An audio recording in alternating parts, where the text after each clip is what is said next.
today. Uh, He came rolling in here at 159.37 as he was trying to get his stuff together. So he seems a little frazzled well, right I now. have two computers going right now. It's not a big deal that we made the change, but I just didn't expect to be here today. Right. So I got to go set up your computer while you talk. Okay, so you just get me for the next couple of minutes while Skraby gets his stuff together. As I said, 21-4. I believe the Saints are coming in tonight's action. 17-7, I believe Cathedral is.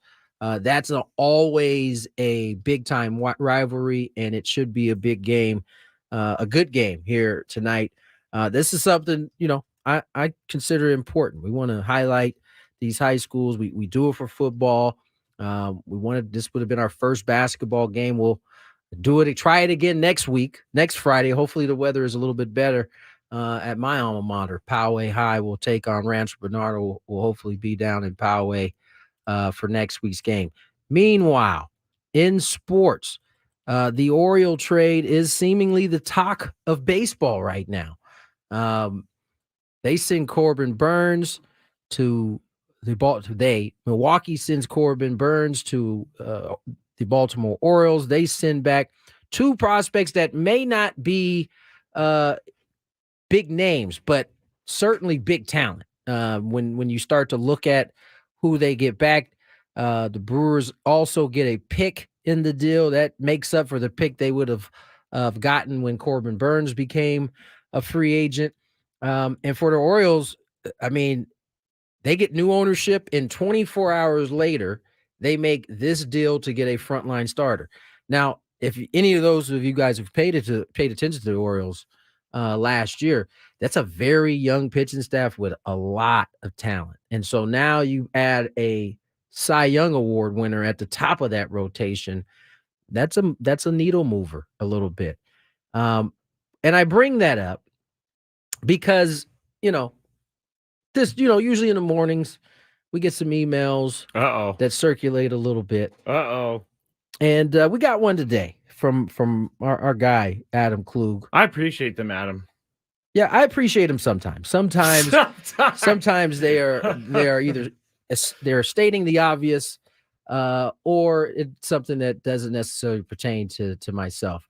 Nonetheless, this one caught my eye because it is kind of the thought process that I think gets a lot of fans in trouble, right? Comparing the Orioles to the Padres in terms of prospects is not apples to apples. Orioles had, if I'm not mistaken, the best farm system in all of baseball. And that is the evidence behind that is how many young dudes are on that team right now that got them to where they were in the last couple of seasons. And so, before the conversation starts, well, why didn't the Padres make a trade for Corbin Burns, giving up, if it only took the Orioles' sixth best prospect to acquire this, why couldn't the Padres do it? Well, you got to dig a little deeper, because if you know anything about the players that went in return, and it's all, and here's the other thing, it's also always in the eye of the beholder, right? One organization can look at two dudes and see completely different things. And long story short, the Orioles didn't get away with giving up nothing. They had a shortstop. They're one of their better prospects who is never going to surpass Gunnar Henderson, or whoever ends up of the young guys playing shortstop was never going to get there. So he was blocked.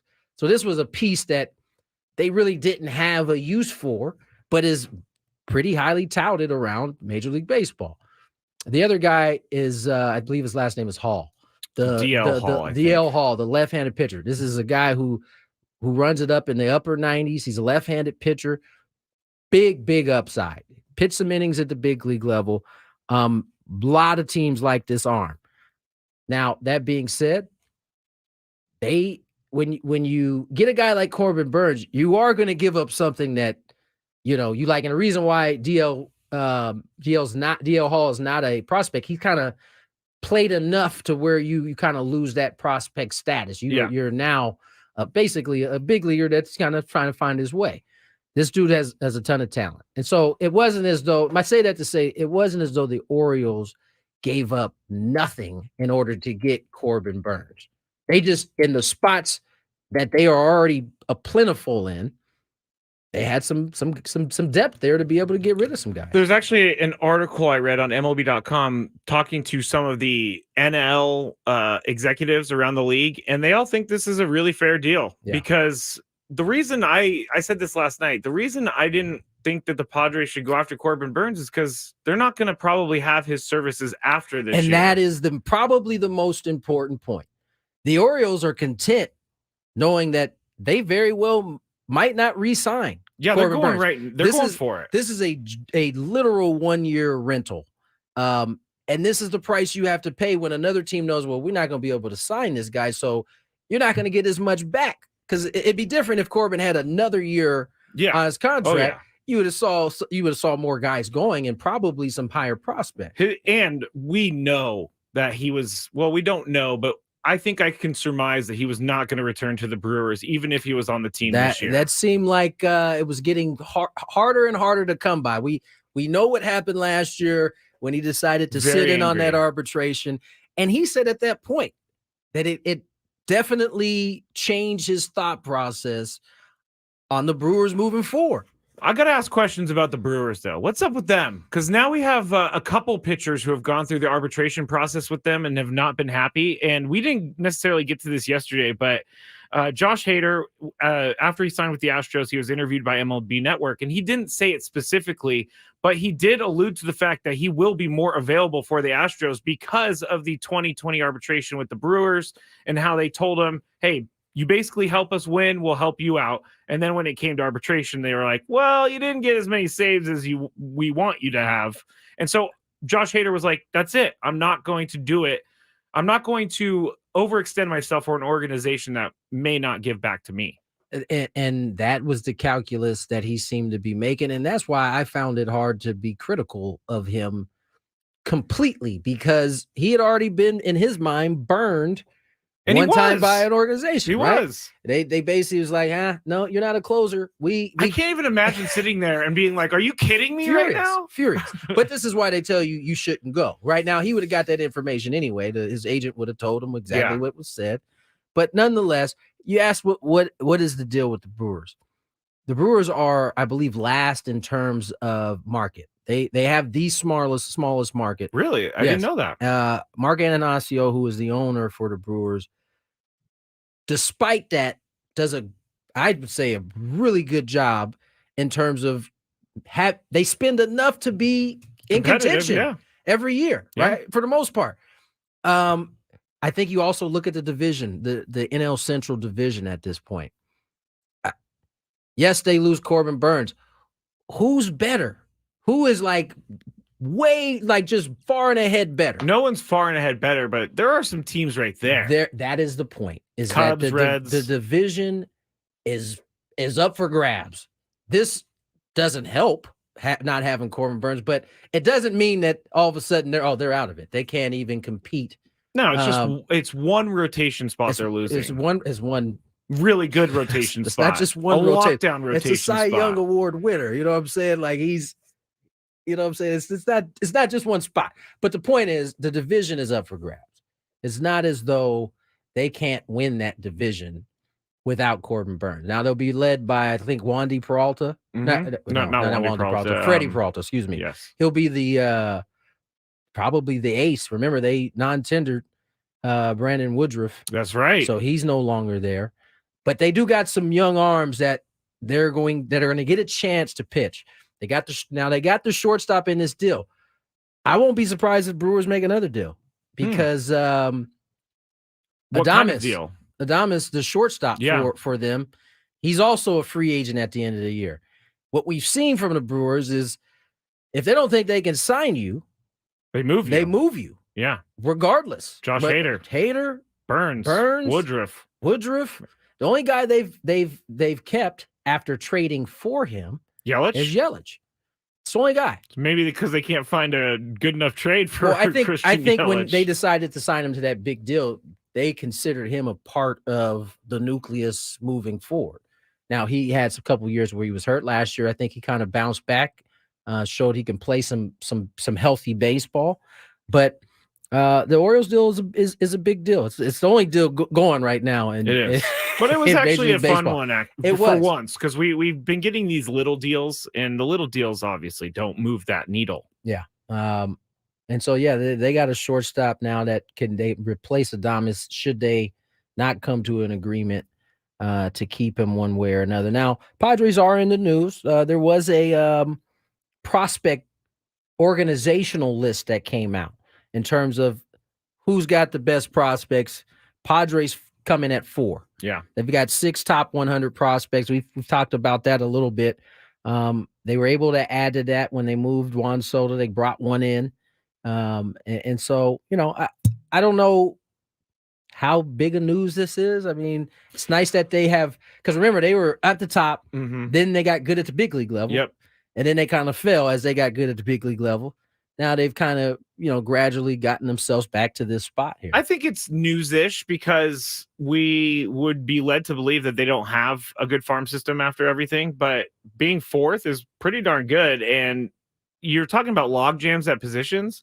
Jackson Merrill, I know he's an infielder by trade, and I know that there's been rumors that he could move to the outfield, but I don't necessarily think the Padres want to trade him, but there is a logjam in the infield. And so there's no real spot that I can see right now, unless he wows everyone and ends up on the roster as like a bench guy. Here's just reading some of the quotes from some of the execs around baseball. Credit to Mike Elias, who is the GM for the Baltimore Orioles, and his group for making the trade and acquiring an ace. You have to give up talent to get talent. It's really hard to bring in these type of guys, the caliber of Burns. Another executive said playoff teams paying premium prices for guys who can pitch in the postseason. This was a team, remember, they had the best record.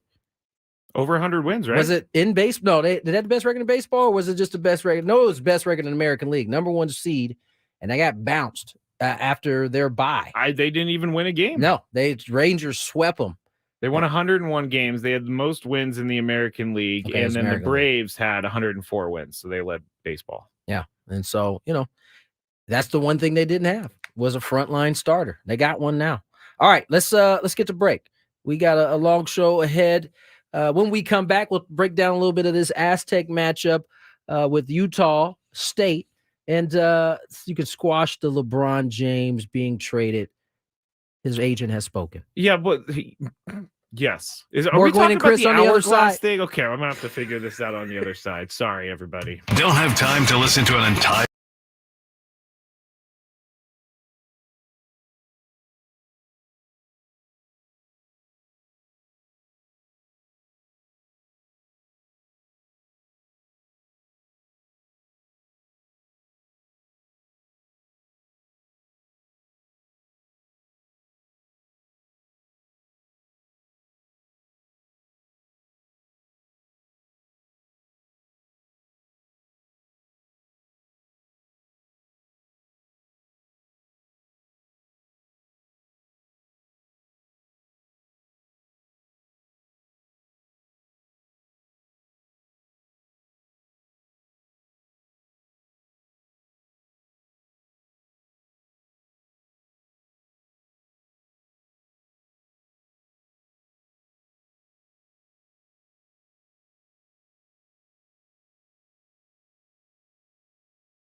To walk-off hot dogs or Cracker Jacks. It's been said Cy Young spoke these words long before the babe called his shot. 2 words, belted through the eras and all the changes. And no, it's not pine tar, bigger bases, or pitch clock. This game is always moving, evolving. But the heart of the game stays the same because of 2 words. On opening day, those words still Astros fans. Yes, that is the voice of Carl Weathers, passed away today at the age of 76.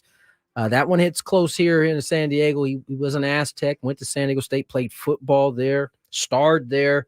And then went on to become a very, very successful actor.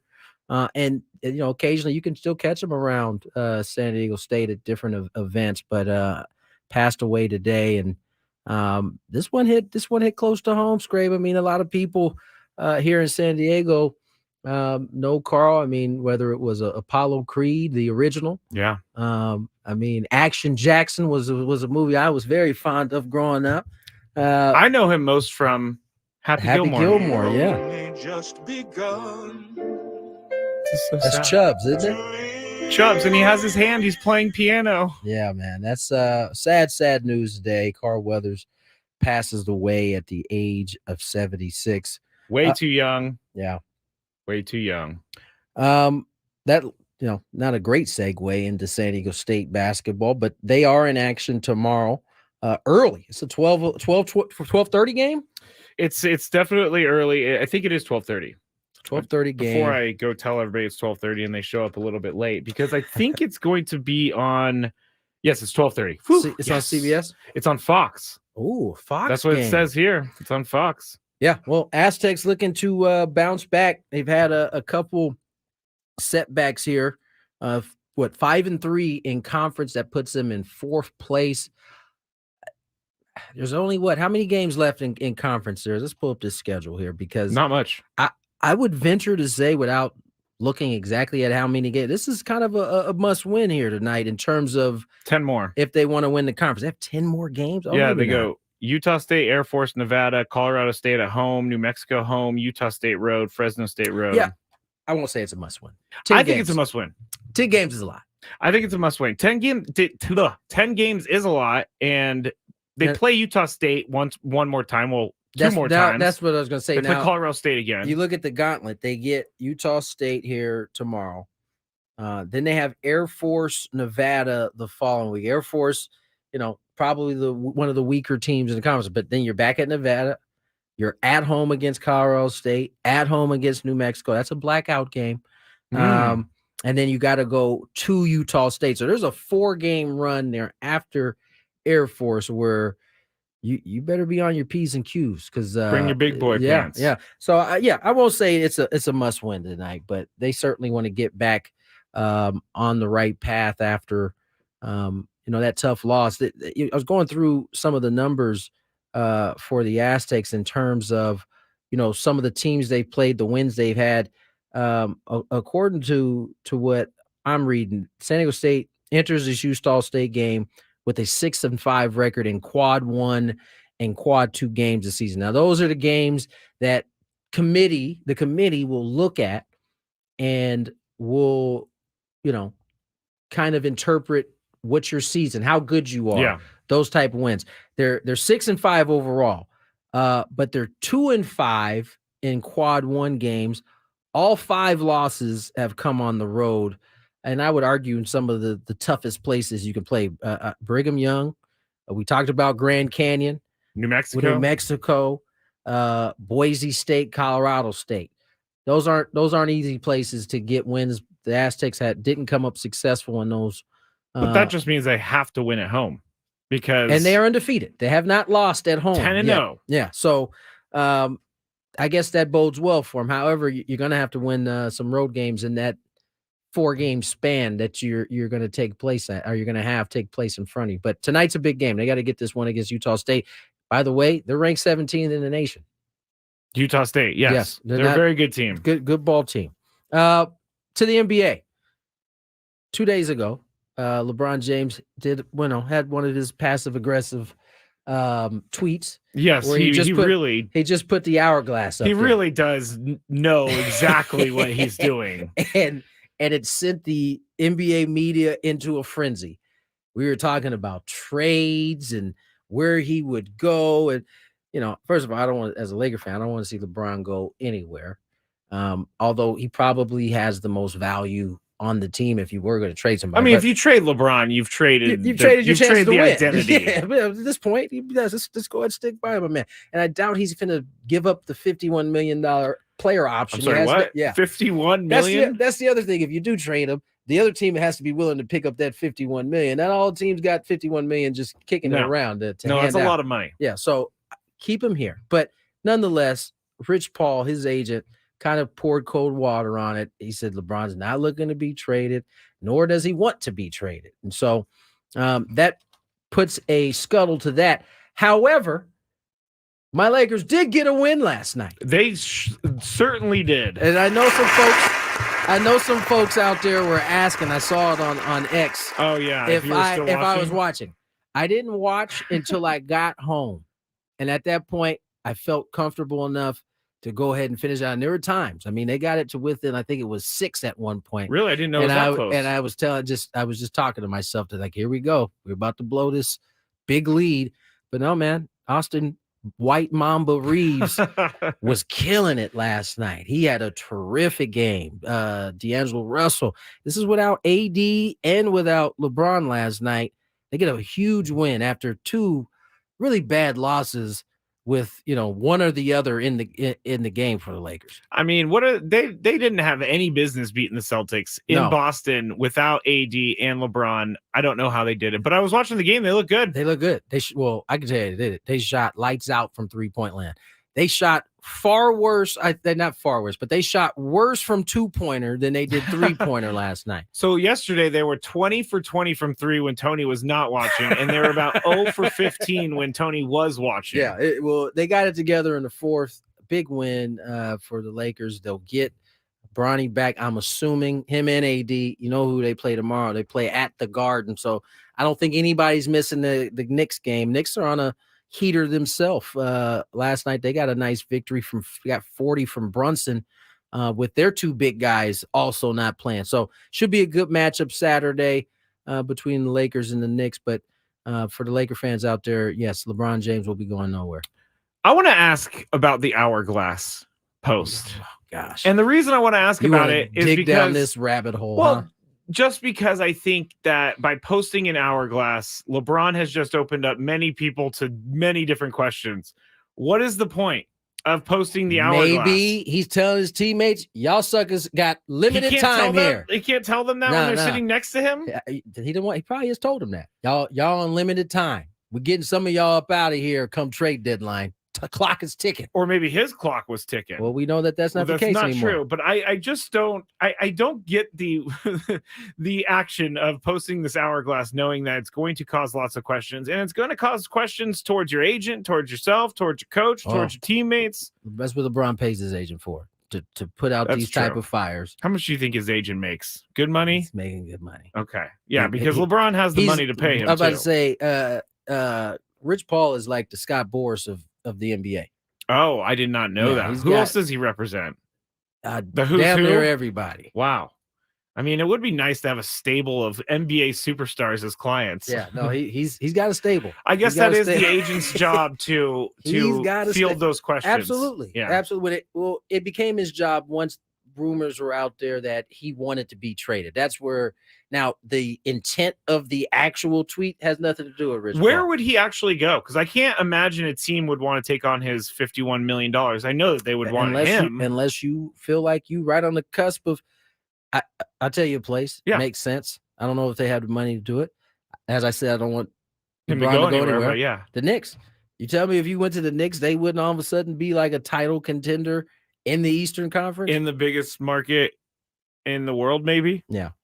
But we don't need to talk about that because he's not. You know what? gonna- I'm just gonna go this weekend and I'm gonna tweet out an hourglass and see what happens. You know what?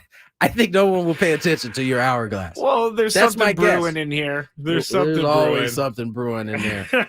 All right, let's get to break. When we come, Oh, hold back- on. I'm sorry. Someone on the chat says, wait. White Mamba is Brian Scalabrine. that It's is true. That is true.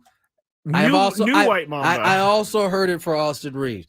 I had a great story about Brian Scalabrine, and this is for all the folks out there that think, the worst player on an NBA roster is like trash. Yeah. The story goes, Brian Scalabrine would show up to these open runs and play 5-on-5 and then challenge people and beat them 1-on-3. This is Brian Scalabrine that we're thinking of, but that's how good the 15th guy on a roster of the NBA is. I've never understood why people are like, oh, I could be a bench player in the NBA. No, you couldn't. You would be if you could be. No, yeah, you absolutely could. All right, let's get to break. We continue our quest to highlight the prep high school basketball scene.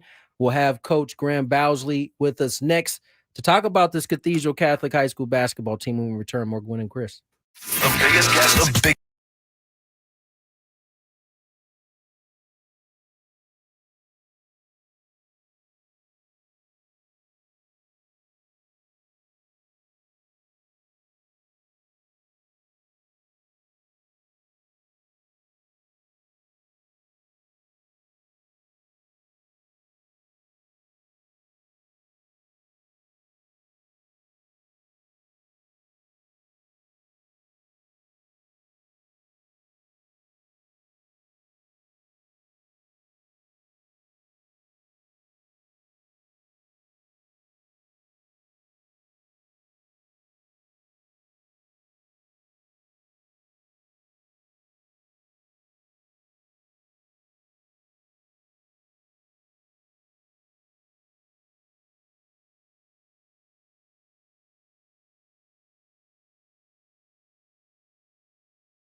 Graham Bousley will join us here shortly.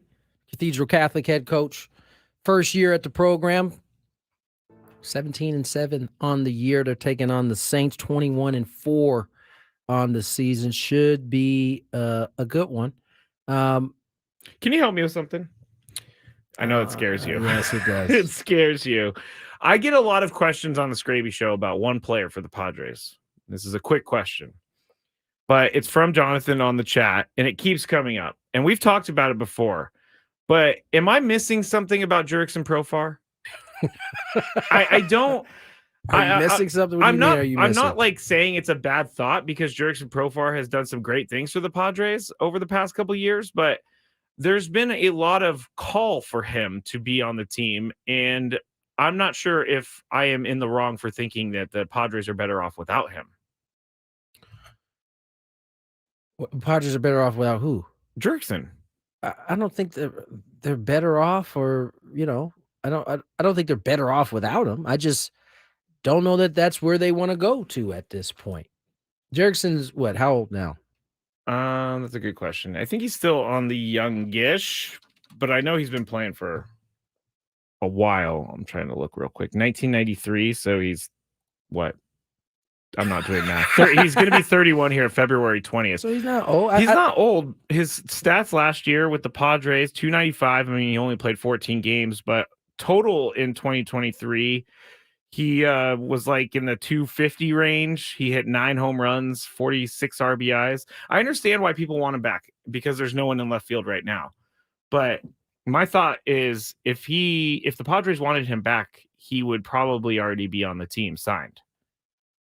Yeah, that's a good assumption. Okay, so I also think that they may feel like there's no clock on signing him right now. You're right, because last year we were sitting here doing the same thing. He may very well be available.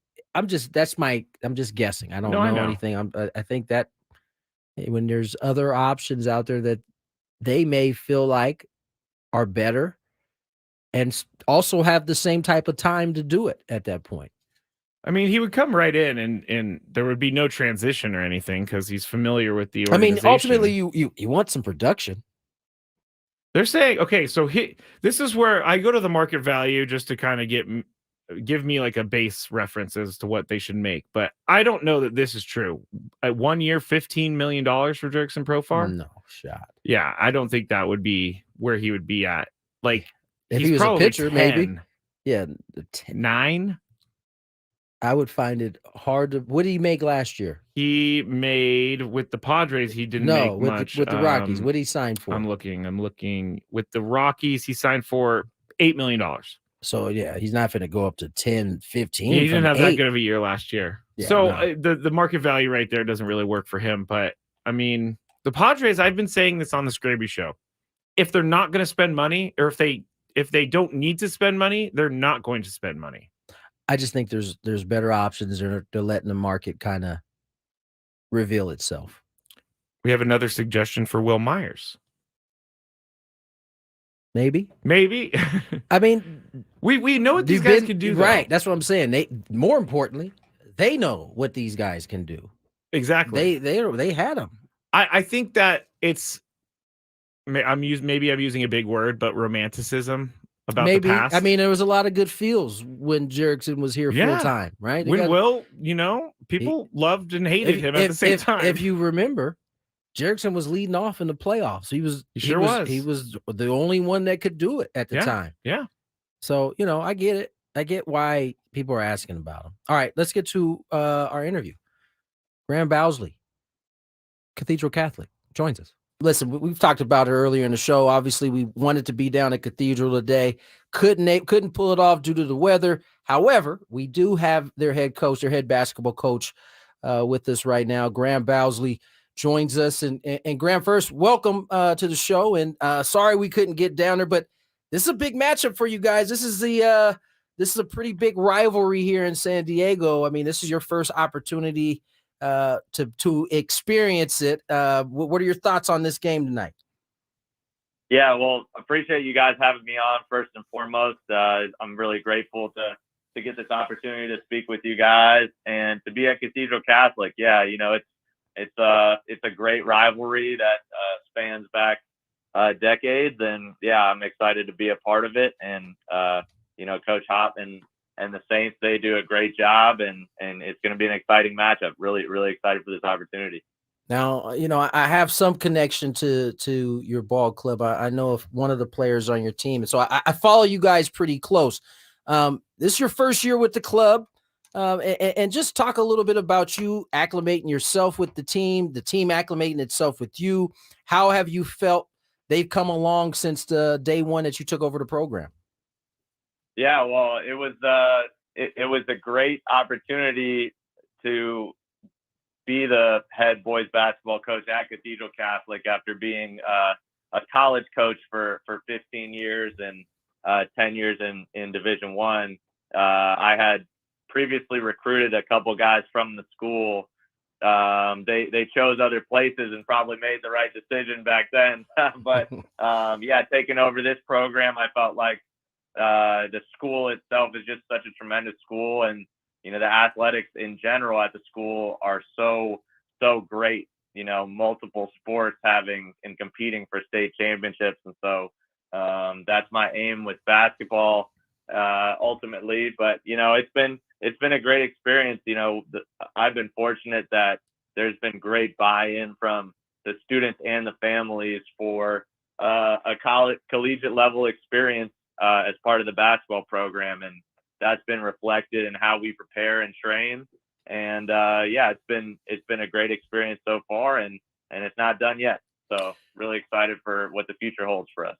Talking to the coach of Cathedral Catholic High School, Graham Bousley, here on 97.3 The Fan. And Coach, I was curious about the buy-in, because a lot of these kids probably have dreams of playing in college or even maybe the NBA. How do you handle that? How do you get them from point A to point B, which may be a step into college? Yeah, well, the nice thing too is I wasn't gonna step away from college basketball for high school basketball for just any opportunity, and I felt like Cathedral Catholic, with the athletics culture that's been present, as well as the high level academics here, all the student athletes want a high level experience. They want that intensity, they want that commitment. And so it's been pretty easy, when you take over a program and all the kids are asking for more and hungry to get better. And, I believe in a few things leadership wise. And I think that first step is that humility. And these kids all have that, and they all have that hunger to get better. And that's made this pretty simple in terms of the development. You got a relatively young squad. You leading scorers a sophomore in Ty Ingram. You got Patrick O'Brien, who's your point guard. I know you got PJ Jordan as well. These guys have been instrumental in terms of getting you guys to this point. This matchup tonight, though, is a big one. The Saints team is playing some pretty good basketball, 21-4 on the season, without revealing too much of the game plan. I mean, what are you looking to do, or how do you look to stop a team like the Saints? Yeah, well, it definitely starts with our defense. I tell the guys our program mantra is prioritize. So we like to guard, rebound, share, shoot, and compete. So it always starts with how we guard. The first step to building this new program and transitioning was, becoming a man-to-man defensive team that really guards with everybody. And so that's going to be a challenge tonight. Saints has a lot of great talent, especially their sophomore, Jaden Bales. He's a tremendous talent, great scorer. Their two senior guards, Lolo Jones, committed to Cal State Fullerton, and then Ian De La Rosa, also a D1 player in his own right. They have some talent on that perimeter, and then, they got a lot of guys that come in and do the dirty work. Number 25, Cortez, and a lot of those guys, number 12 off the bench, just a freshman, but, just a tremendous talent on the glass, strong, athletic. So they got a nice deep team and a lot of guys that have experience in these high level games and winning. So it's definitely going to be a challenge for us tonight. We're talking to the head basketball coach at Cathedral Catholic High School, Graham Bousley, here on 97.3 The Fan. And so I wanted to ask you something a little bit different, which is your preparation, because I know when I'm thinking about the radio show, something could pop in my head at 2 a.m. and I'll write it down so I remember. When you're preparing for games, is it like a 24-hour-a-day thought process, or do you have to compartmentalize it a little bit? That's a great question. Yeah. So, I mean, something I tell the guys is we don't have to be ready for the game until the ball jumps up at 7:30. So everything leading up to that is all about preparation. So, we have our segments of practice, obviously, where we have to go all out in our preparation and not save anything. But the other part is, that recovery component. So I try to compartmentalize it as well, just like I tell my players, because half the battle is preparation and the active preparation, the skills, the shooting, the conditioning. But the other half of it is the recovery. And I found in college basketball, that's, extremely important as well. Getting the right amount of sleep, getting the right nutrition, making sure you have good balance and being able to be present in whatever you're doing. When you go to school, being present in that. When you're in practice, being there and not anywhere else. And so I try to follow that model as well. When I go home and spend time with my fiance, I'm all in on that. And then when I'm in practice, I'm all in on that. And then when I prepare, the hours leading up to the game, I'm all in on that too. So I do try to compartmentalize it, and I do try to give max effort to whatever I'm doing in that present moment. Coach, I would imagine that most high school players don't get the experience of being coached by a guy who is fresh coming from college, a Division I college at that. Tell me a little bit about, do you think that made it easier for the buy-in? I mean, them knowing your background, knowing that that's where a lot of them want to go. Do you feel like it was a little bit easier because of that?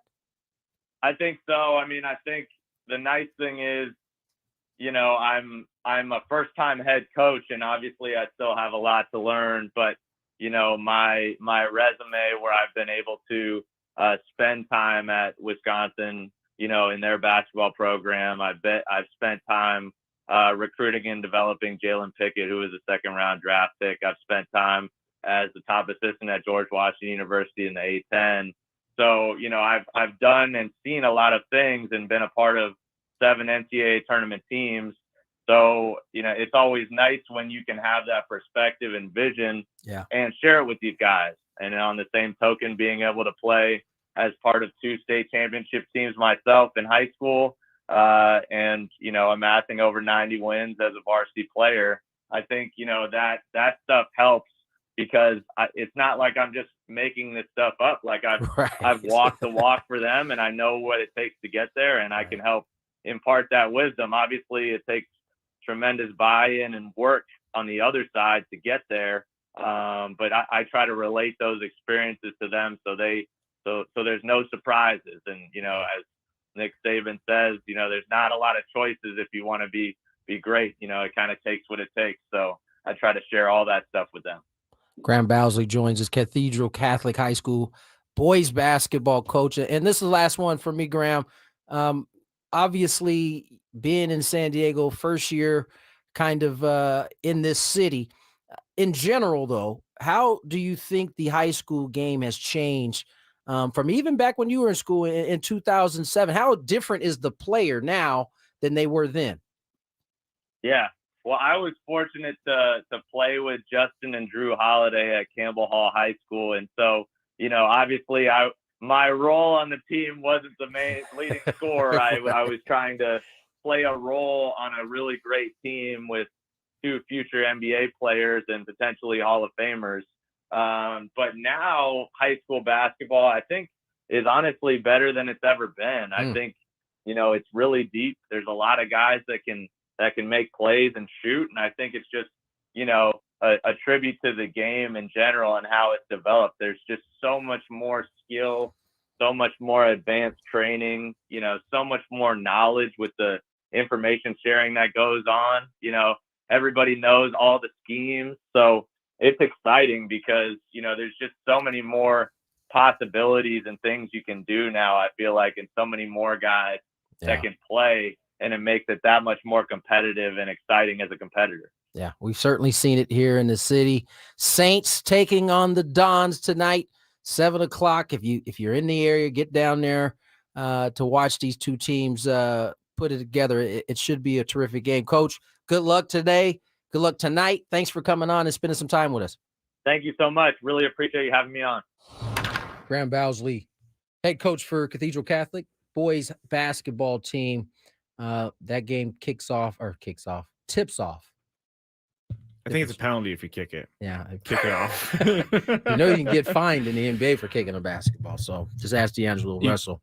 Oh, yes. You can get fined. $40,000 You can also get fined if you throw a football in the stands. Lots of fines given out. A lot of no fun rules out there. You know, sorry. No, go ahead. I was going to say about coaches. It feels like to me, even when I was in high school, coaches were serious for sure. Like this was a thing.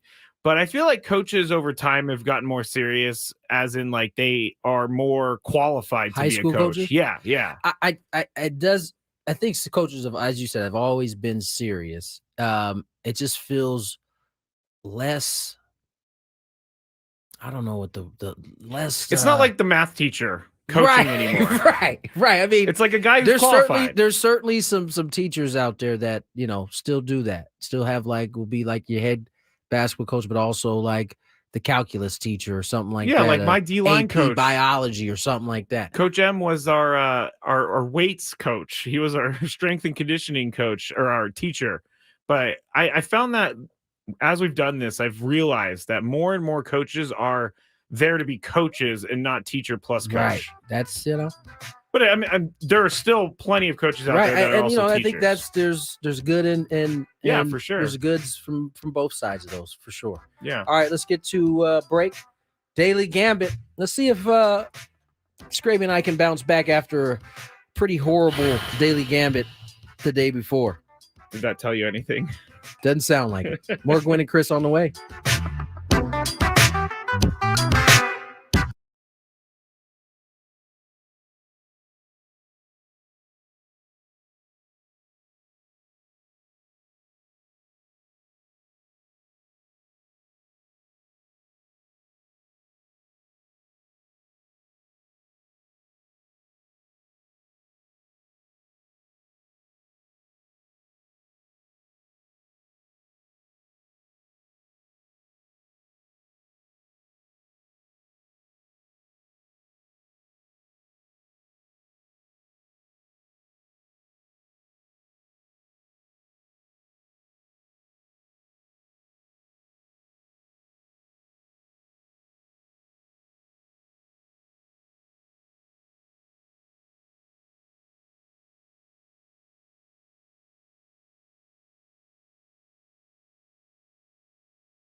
3 o'clock hour upon us here. Gwynn and Chris, 97.3 The Fan. Tony Gwynn Jr. sitting across from me. Chris Ello. We've had lots of questions about where Chris is.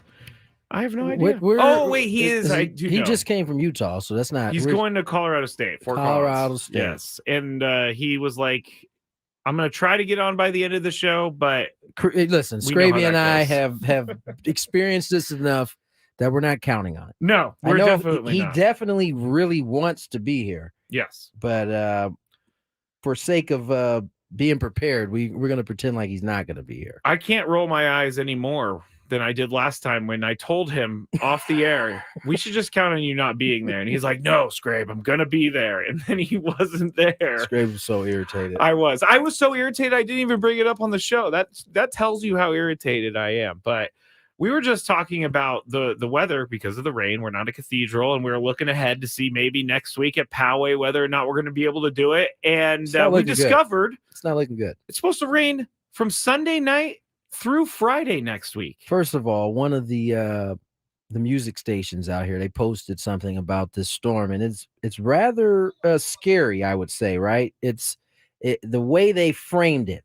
Now I'll tell you how they framed it. Is this fear mongering? Life-threatening storm headed straight for California. Oh, forecast warns. Now I'm not going to sit there and say that's a lie, but it feels strong. It feels very strong when you use the term life-threatening. Yeah, now, that's what it feels strong. Granted, we just got out of one, and certainly there were some areas, but particularly down in Southeast, that got hit heavy. And if this is true, that means there's not a lot of time to prepare. Looking at the forecast, and by the way, this isn't a weather radio show. We just happen to be. I would like to make it one sometimes. Talking about it. Supposed to start on Sunday. I mean, we're looking at 70%, 94%, 92%, 87%, 46 next Thursday. Oh, a break. Yeah, so you get a possible break. I love these percentages, by the way. It's not just like it's not 90, it's 92% chance of rain. Right. Some part of me is like Chris, and the overly analytical things in life bother me. Like 92% chance of rain. Like, who cares? Yeah, and if I'm not mistaken, that doesn't mean 92% of the area. It just means 92% of that particular area will see rain. Correct. So yeah, doesn't mean that 92% of San Diego is going to be covered in rain. So well, I got you may have not have heard about this, but this was something I griped about on the Skraby Show and the Daily Gripe. I definitely didn't hear it. It was about how I got duped on X by a woman who posted a really incredibly written tweet about how there's something called the arc storm coming. Is that why you got duped? Because it was really incredibly written? It was incredibly written. It was really long that's too. That's what you bought into? And the link at the bottom of the tweet was to a PBS website. So I was reputable. Like, okay. Yeah. Apparently this woman admitted later on that she had no idea what she was talking about. She was just trying to get clicks. And because a bunch of meteorologists were like, hey, this is extremely not unprofessional. This is extremely dangerous to be putting this out there, making people like hoard up items. Trust me. I mean, oh gosh. She was saying in this tweet that it was going to be hundreds of inches of rain. It was basically like Noah was going to happen all over When you said again. hoarding, it took me back to like the no toilet paper during. Do you remember that? Do I remember it? The most ridiculous thing. Yeah, no. People were stashing toilet paper for that was the item, right? We got to have toilet paper. It's so weird how we went and picked up toilet paper of all things. Yeah, nonetheless. Hopefully this storm lessens. San Diego in particular has a tendency to have these storms headed their way, and then they break up. They're not as heavy. Hopefully that it's that way, because there are certain parts of San Diego that certainly could use the break away from rain for a little bit. For sure. All right, let's get into the Daily Gambit. Do you like money? I think about money a lot. Do you like money without doing anything?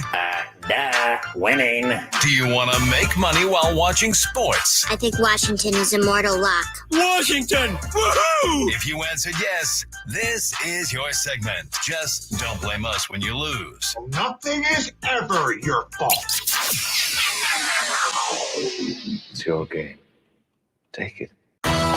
Gwynn and Chris go through the top bets of the day in The Daily Gambit on 97.3 The Fan. Daily Gambit is our daily sports betting segment here on Gwynn and Chris. Please, everybody, gamble responsibly. We are going to go over our bets from last night, talk about a couple bets for the weekend, and then we're going to go over something that I'm going to keep to myself until the end. And what? Yes, just bear with me. Okay. I have fully bought into one thing, and you'll find out in about 5 minutes. Last night, we bet on the University of San Diego. They went up to San Francisco to play the Dons. The Dons are 18.5-point favorites in the game. Chris chose USD. We both chose USF. USF won 95-79, but they didn't cover, so Chris wins that bet. CSUN at UCSD. We all chose UCSD. They were 11-point favorites. This one did work in our favor. UCSD won by 21 points, 83-62. Then South Carolina women's basketball, minus 27.5 on the spread. They were playing Auburn. Both of us, Tony, chose South Carolina, and Chris chose Auburn. Chris was correct once again. South Carolina won, but they only won by 22, 76-54. Another bad day of gambling for me. You should have joined in on this one because you always pick the Lakers. But maybe that's why we actually won. Maybe. Celtics were 15-point favorites last night. Chris chose Boston. I chose Lakers. Tony chose no action, as Chris would say. And the Lakers won the game, and they won big, 114-105. So you should have bet on that Laker one. fans were saying like last night, expletive Celtics. Oh. Is that still a thing, that rivalry? Of course, it's always going to be a thing. I feel like they haven't really, the last time they really played was in the finals with Kobe and Paul Pierce. And that They just haven't. I mean, it's just the stars haven't aligned for them to play in a final. All right. Celtics have been to what, one in that time Played frame? the Warriors, maybe. Got beat. Lakers have been to one in that time frame. And they won in the bubble. Yes, they did. Anyway, I was just trying to get under your skin. Yeah, I just ignored you. Some of the bets for this weekend: tomorrow, 12:30 p.m. San Diego State at home to Utah State. San Diego State 5-point favorites in this game. Tony, I'll go first, and I'm thinking that San Diego State's going to win, but 5 points is a lot, especially with Utah State coming in being number one in the conference. So I'm going to say Utah State covers, but San Diego State wins. Aztecs by 7. Aztecs by 7. Yeah. Okay. I'm going to put that down. Yeah, go ahead. By Put it 7. Next one is the Lakers tonight at the Knicks. The Knicks tomorrow. are tomorrow. Yes, Is it tomorrow. today? Sorry. Okay. Oh, wait. Hold on. I got it from NBA betting odds. Yes, tomorrow. You're right. Okay. Tomorrow. That's what I thought. The Knicks are 5.5-point favorites in this one. You go first. Lakers. No action. We're gonna do this now. No actions action, baby. for the rest of time. Until they lose again. No action. I'm gonna go Lakers after their big win. I'm assuming, like you said, that AD and LeBron are gonna be ready to go play in New York. Now, here are the bets that here's what I'm buying in on. I'm over being angry about Taylor Swift. Thank you. Oh my gosh. I'm over being angry about it. I'm so happy you stopped wasting your energy on that. I never really wasted that much energy. Yeah, in the I think you beginning were. of the year, I was annoyed by it, for sure. I was annoyed by everybody in the world talking about the 3 seconds that Taylor Swift was shown at a Chiefs game. Very annoyed by it. Jealous? No, I'm not jealous that Taylor Swift got 3 seconds of TV time. Just asking. I have accepted that this is a thing now.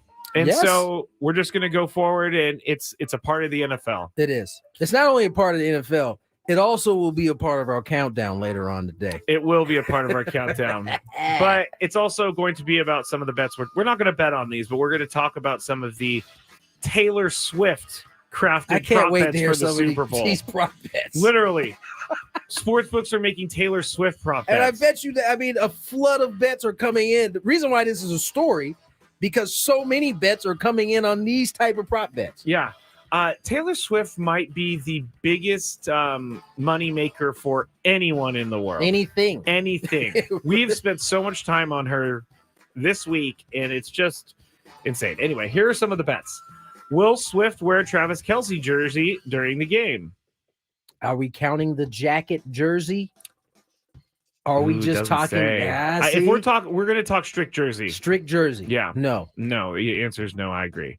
What will be the primary color of Swift's top during Super Bowl 58? It's red. Come on. It's got to be some chief color Red or coordinated. gold right. or white or something like that. Well, they're wearing red, right? They are They're wearing red. So it's going to be red or gold. Red It's going to be red. Red will be the base color. If I were her, I would wear like green. just throw everybody off. Everybody off. Another one. She seems like the type that like would do that. If she found out there was all these prop bets and if she found out the color schemes that she would go the opposite. I think I would too. I would too. Would be fun. That'd be fun. Will Swift wear an outfit made by Kyle Juszczyk's wife? Now, I have a personal beef with this question. Oh, or this why? bet. You don't think she should be making the enemy clothes? I have no issue with Kyle Juszczyk's wife making clothes for the Chiefs when it's not leading up to the Super Bowl. She's not playing. She gave Taylor Swift but her husband is playing. She He's gave not Taylor making Swift the jackets. a custom Travis Kelce jacket last week. He's not making the jacket. Well, how does it affect him? I just saw my man suntanning in barefoot on the field a couple weeks last week. Who was that? Juszczyk? Juszczyk, him and CMC. Oh, yes, I did see that too. But that doesn't mean, he's not wearing it. He's not sitting there stitching his Chiefs jacket. Exactly. So why is it a big deal? I want to give her credit. Her name's Kristen, so I don't want to reference her as Kyle Juszczyk's wife. The stuff she's putting together is amazing. She's also just been awarded licensing with the NFL so she can make her clothes. She's going to make a ton of money. Yeah, she was probably doing that illegal, right? And then once Taylor Swift got it, NFL had to get on board real quick, huh? Yeah, because if she didn't have the license until now, she was still using the jerseys. I wonder if she. Listen, let me tell you. I'm looking at her jacket that she made for Taylor Swift, and there's no Chiefs logo on there. Okay, so maybe she got the. See, it looks like it, but I can't see a logo on it. Yeah, so maybe she got the license, so now she can keep that logo. It's only going to make the product that much better. Oh, of course. Whew. Of course. She's sitting on a gold mine. I wish I was an artist. Think of something like that. Yeah, me too. I want to throw paint on the wall and sell it for $1 billion. That would be sweet. Back to some of the bets. Yeah, it is cool. And I love it because she's Kristen Juszczyk, and Juszczyk is a very good player for the 49ers. So I may even buy some clothing from her one day. I don't know if I ever get a girlfriend or anything. My guess is those jackets are cheap. It's my guess. I would assume so. If Taylor Swift's wearing one, I'm sure she got it for free, but very expensive. Will Taylor Swift or Jason Kelce be shown first during the national anthem? I don't know if either of them are going to be shown. If Jason Kelce's it's shirtless, not about if it's so.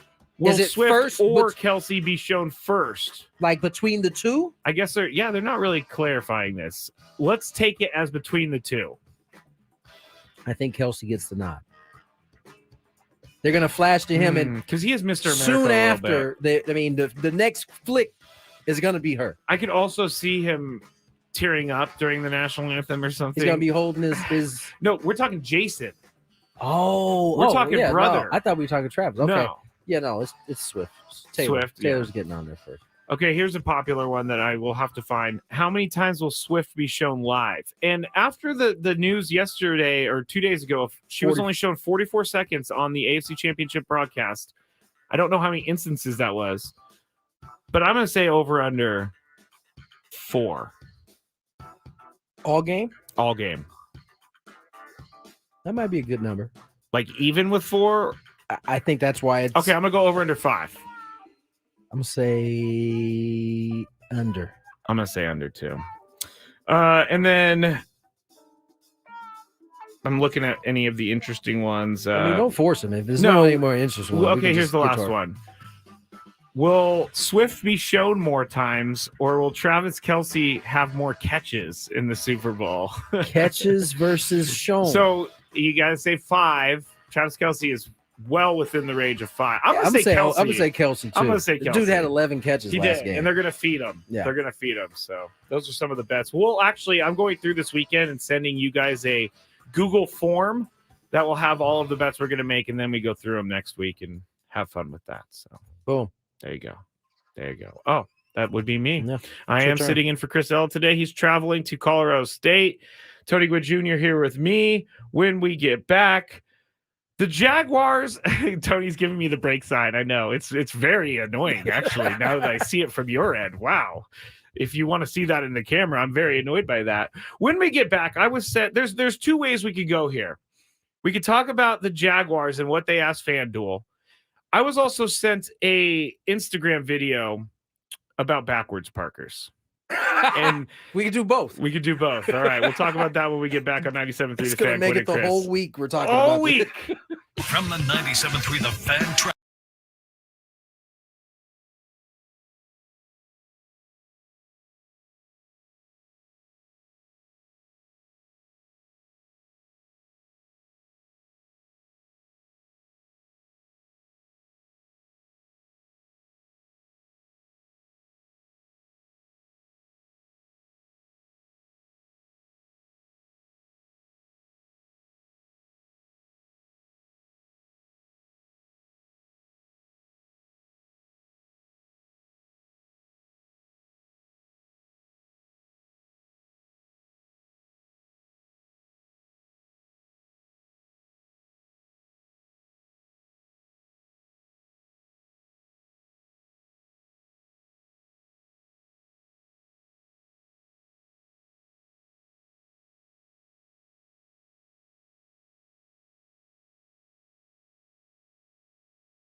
3:22 on this partly cloudy Friday. For most of us, a lot of rain early on. Now it's kind of subsided a little bit. Of course, we were supposed to be at Cathedral. Rain did not cooperate today. Knowing my luck, I would have electrocuted myself, or I would have broken the very expensive equipment in the rain. So it was better that we didn't go. Way better. Yeah. But I mean, we did want to be there because we have been planning this for a little bit now, and Adam did do a lot of work too. No, so. I definitely wanted to be there. But we've never done a day where it's rained. It's usually been the weather has cooperated with us very nicely. Unfortunately, it did not today. The Jaguars are asking for their money back. I don't know why. And if you, I think this story broke maybe a month ago. Yeah. One of their employees, Amit Patel, mid-level finance manager, stole $22 million from the Jaguars in order to, it sounds like, put some bets down, right? Yeah, so he has pleaded guilty to stealing $22 million through a virtual credit card system that the Jaguars use for expenses. So he kind of found some sort of loophole. Yep. And he was basically writing himself checks for a lot of money. He was transferring money directly from the Team VCC to the FanDuel account. I got to say, this guy is not very smart because he didn't do anything to cover his tracks. He spent $22 million. He also was like, I guess he was going on these lavish vacations and posting pictures of him on private jets, and he didn't have any of this money. Yeah. And he was called by someone who's aware of him and his betting on FanDuel that he was one of the worst parlay. His name on the site was Parlay Picker. This person said he was legendarily bad, and he would play you and him. I know parlay picker? buddies, parlay pickers. I'm not. I hope I'm not as bad and as you him. I don't know. I would beg to differ. So have you won a parlay on this show yet? Yes, I have. Maybe just like 2 or 3. Okay. But I'm also not betting $24,000 on these parlays. This anonymous person who knows about this said that Parlay Picker is believed to be the biggest loser ever on FanDuel. So that just shows you. But the funny part is that the Jaguars are asking for their money back, and FanDuel is basically telling them to go pound sand. Yep. Like the way they see it is they got the money fair and square. They didn't cheat to get it. Some guy was just transferring money over, and it kind of makes sense. It'd be like, I don't know. I know exactly what it would be like because I used to work in a bank. It would be like someone coming in, grabbing $50,000 in cash, walking out the door, dropping it in water, and it's gone, and coming back in and being like, "Hey, I just dropped my cash. Can you pay me back?" Like, no, back? You're the one who dropped it outside of the bank. And one time, a guy did come back in the bank and say that cash? He lost it. Oh no, he didn't. I'm not kidding. He lost his cash, and we're what was his solution to that? He wanted you guys to give it back. He wanted, yes, he yes. And this plan wasn't thought out very well for this guy back when I was working as a banker.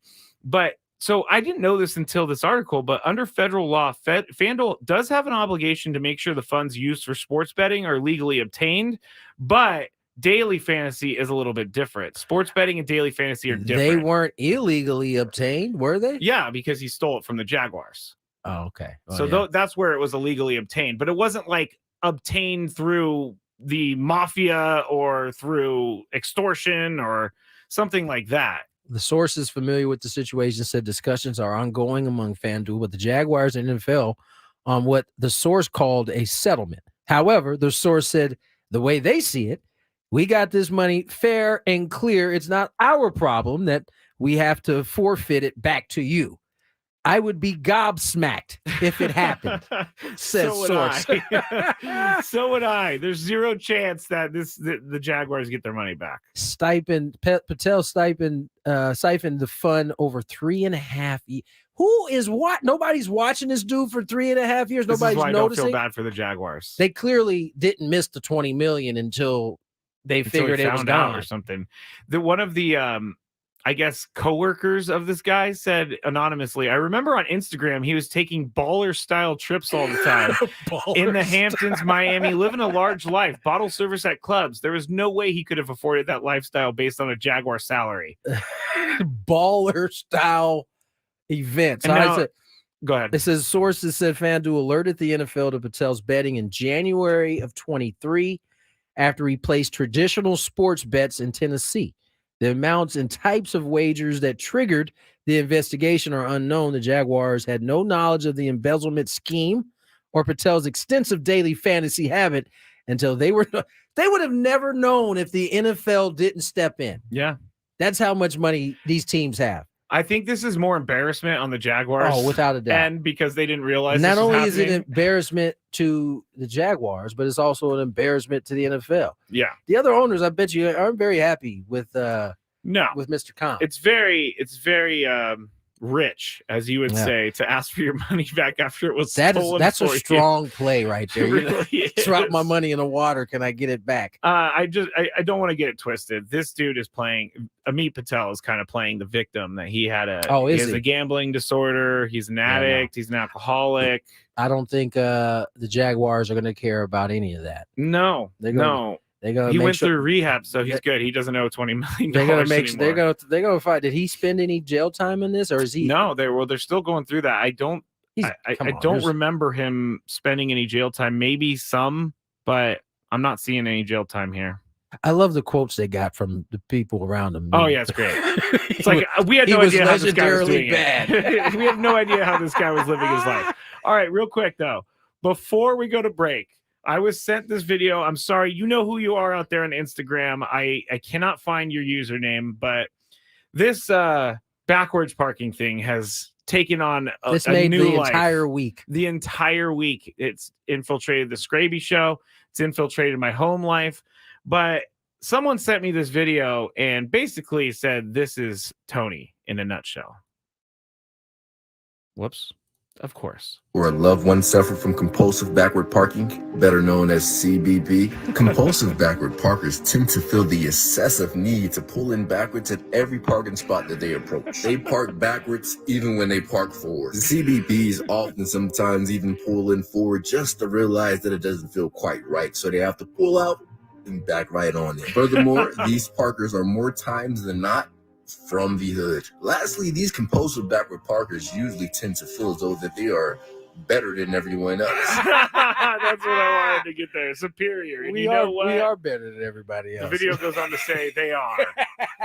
So I thought what that is was it? funny. What was the diagnosis? What was the disease called? CBP. Compulsive backward parkers. That's good stuff. You know, I gotta say that maybe my view on backwards parking has changed a little bit, because today I pulled in and I saw this spot and I was like, I'll just pull forward. I cannot pull backwards. I am not going to do this. I'm going to pull into the spot like a civilized human being. Well, don't knock it till you try it, man. Just saying. Let's get to break. When we come back, we'll be joined by Chris Acker, San Diego State's assistant basketball coach. More Gwynn and Chris on the way. Ben and Woods.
If you love, like myself, Mediterranean food, try Spiros for authentic Mediterranean cuisine in Coronado or La Jolla. For dining or takeout options, visit spiroscuisine.com. Looking to hear from Coach Chris Acker here shortly. Talk a little bit about this is it Utah State? Yeah. Utah State game. See, I'm getting Chris's schedule mixed up with the men's schedule a little bit. Chris is in Colorado, where the Aztecs just came from. Yeah. And he was last week at Utah State, where who the Aztecs are playing. The men's team is playing this week. So look to hear from Chris Acker here shortly. Skraby, I got a text from Annie Halbram. Oh, yeah? She wanted you to know that she, too. She wanted me to know. She wanted you to know specifically that she, too, is a backwards Parker. Yeah. It's the new thing. It's the new thing. You know, Annie. There's nothing to say. I thought. There's nothing to say, I thought you were not an arrogant human being like the rest of the CBPers out there, the compulsive backward Parkers. Yeah. I didn't expect it from you, Annie. You know, this is great minds think alike. And there's a lot of us out there getting in and out of parking places a lot faster than some of you other folks. Can we stop with the faster? I understand it's better for safety. It's definitely better faster. I read you the numbers last night. Yes, you did read me the numbers. I read you the numbers last night. Happened. There's an absurd amount of accidents that happen from backing up. It's not going to be the case with me. I understand that part of it, but it's not about the faster thing because it's not faster. Chris and I told you we're tired of waiting for you guys to back in. Tony even backed in his chair in studio the other day. That's how much he's a backer inner. I did. Theo Epstein, who had been a big part of Major League Baseball's change this past season. You know, the pitch clock, the bigger bases. Theo was kind of spearheading that effort, you know, to bring those things to Major League Baseball. Now, seems like he's getting out of that. I think he'll still help out in a non-formal matter or non-formal way moving forward, but he's jumped in with the big boys, the Fenway Sports Group. That's the ownership group there. He is going to be a part of that. It's been pretty known in the baseball world or it's been said that Theo wanted to be an owner. He certainly has started to put those pieces together here as he joins the Fenway Group. Now I think they own some European soccer teams. Yeah, they own a lot. They own a lot of different things. Yeah, and I was reading his comments, and he said, you know, I was always looking for an end to ownership. I'm like, yeah, I think a lot of people are looking for an end to ownership. Yeah, no, man, Theo's come a long way. I mean, I remember him interning here at San Diego as a kid. Then he became the GM, became GM with the Red Sox, won a World Series, left, came back, won some more. Then went to Chicago, won them one. So he's a very decorated man, and wish him nothing but the best of luck. All right, let's get to our phone lines. We're excited to have our next guest. Chris Acker joins us, San Diego State's assistant coach for the men's basketball team. Chris, how are you, Coach? I'm doing well. Thanks so much for having me on. As always, love having you on. Listen, there are no off days in the Mountain West Conference. It seems like you go from one game that's a big one to the next. Utah State, no different as you guys try to step up to this challenge. What about this Utah State team has made them the number 17 team in the nation? Well, I mean, their ability to play every possession like it's their last. They compete at an elite level on the glass. They're fearless. They play with extreme confidence and swagger, and they're focused on getting the ball inside to a guy that's averaging 22 points a game in arguably the best conference in the country. Yeah, there's no doubt about it. I mean, this conference is just so tough. You guys have coming off a tough loss there at Colorado State. What are you looking for from this ball club, from your ball club, to kind of get them back on the right track here?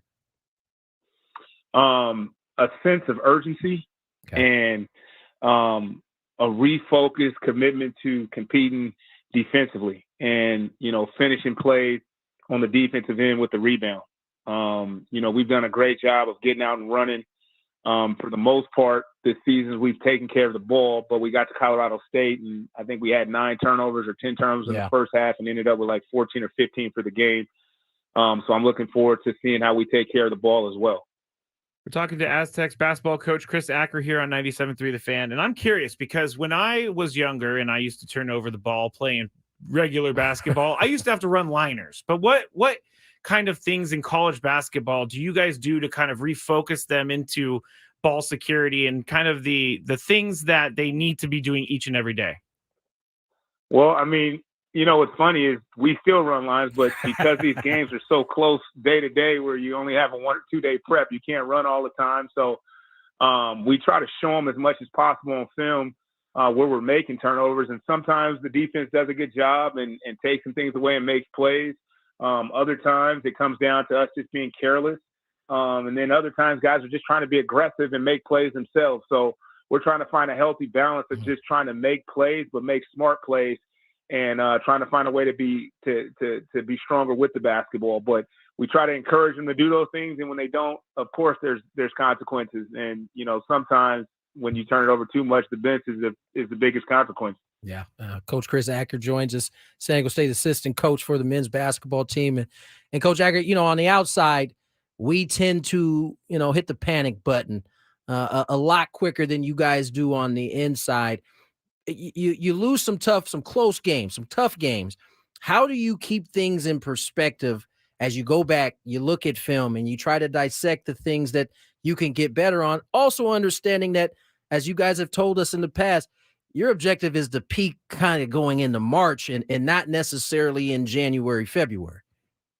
Yeah, and with that, we're trying to get better every single day. And so we are who we are right now. And Coach Dutcher did a good job talking to our team today before practice and just telling them, like, in order for us to play harder, we have to get back to the fundamentals. And the fundamentals for us is our sound defensive mindset and knowing that we defend, rebound, take care of the ball. That's what's gotten us championships in the past, and that's what's going to get us championships in the future. So all of the other things that may be swirling around our minds as players that get you off kilter for the things that are important, we try to refocus them and get them back into those things and understand that, you know, today's practice, yesterday's practice were the most important days of the season. And so not to overlook those and worry about necessarily Utah State, focus on us and get better internally and not really worry about the outside noise.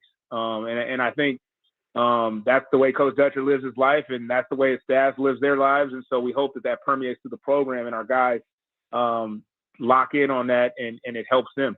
We're talking to Chris Acker, Aztecs basketball coach here on 97.3 The Fan, Gwynn and Chris. And I'm going to go back to the Colorado State game for a second. We saw Coach Dutcher get pretty upset the other night, and he's usually pretty calm, cool, and collected. What is your role when something like that happens? At that point, are you kind of hands off, or are you there to maybe talk with him about it, talk him down, or what happened in that situation for you? I think, we've been together as a staff long enough to where we all know that, Coach Dutcher's not an animated coach. He's kind of, even killed. And so when you see him get that upset, as assistants, we're always fiery and we always got something to say and we always have an opinion and a thought on everything. And we're always coaching the guys extremely hard and on them about every little detail. So the guys know, and we know as a coaching staff, when he gets that upset, just let him vent. And you saw, how fast the guys turned it around and got us, back on track, because they don't necessarily see him that way all the time. So sometimes it's really good for a team to see their head coach, depending on his personality, change things up a little bit, because it just shows how passionate he is and how important, the moment is for him. And I think the great thing about, what Coach Dutch did and said in that moment was that, this is about us continuing to get better. So regardless of the outcome, we can't look like this. We can't come out here lethargic, not ready to go. That's not what our program is built on. So that was more about protecting the identity of our program and what we're about than anything else. Coach, there was obviously, you go to a national championship last year, you lose some pretty big pieces off of that team. Now, obviously you had the guys who were returning, and I don't think there was very many questions about those guys, but to replace some of the depth that you had, two guys in particular that stand out to me that I thought have been pretty good so far is Jay Powell and the young Miles Bird. What have you seen from them as they've kind of found their way to get some minutes? It seems like Jay Powell's around the ball all the time. Just talk a little bit about those two guys and what they're bringing off the bench. Yeah, I mean, starting with Miles Burt, I mean, he's ascending. He's at the point now where, he's fighting guys for minutes because he's competing. Yeah. And I think, once you get a guy that's that talented to compete at an elite level, and give himself a chance individually to be a dynamic player in this league and on this team and be an impactful guy in this league and on this team. But it also, gives the coaching staff confidence when you can look to the bench, whether a guy's tired or whether he's not playing well, he needs to come out. You can look down the bench and have confidence that when he goes in the game, there's not going to be a drop-off. So he's done a tremendous job. And then Jay Powell, like you said, Jay Powell's doing a great job of, Jay Powell played 4 years at another university. So to be in your fifth year of college and then transfer into a program and accept the role to come off the bench, first and foremost, takes time to adjust to when you started for 4 years and you've kind of been the guy. And so the fact that he's accepted that role shows how mature he is as a competitor and as a player, and that he's still trying to find his way within our program and what we're asking of him every single day. So we're just trying to get Jay Powell to continue to play hard and continue to buy in that what he is doing on the floor is going to help us ultimately accomplish our goals as we move forward in February and closer to March. I'd be remiss if I didn't ask you if I didn't ask you about your guys' best player, Jaden Ledee, so far. He has been outstanding. And I remember talking to Coach Velasquez before the season started, and that was a guy that he highlighted the work that apparently he had been putting in during the off season and into the fall was noticeable from you guys. And it seems like it's playing out in real time this season so far. No, for sure. And for us as coaches, we want more, and we want him to continue to improve because his journey's just starting. This is, we talk about it all the time. This is the first time Jaden Ledee's been, the best player on a team, let alone one of the best players, if not the best player in the conference. And so, this is new grounds for him, and he's figuring out a lot. And I thought at Colorado State was one of his better floor games on the road that he's had, where he's caught the ball inside and he's tried to find guys when guys are swarming him. So, when you talk about getting better and improving as a team, it starts with your best player. And so if he continues to be open to listening and coaching and, understanding angles, and, we even watched film with Jaden on some of the other guys in our league that are having success down there. And so he's soaking it all up. He's trying to get better, but he's also trying to stay true to himself. So, his best basketball is ahead of him.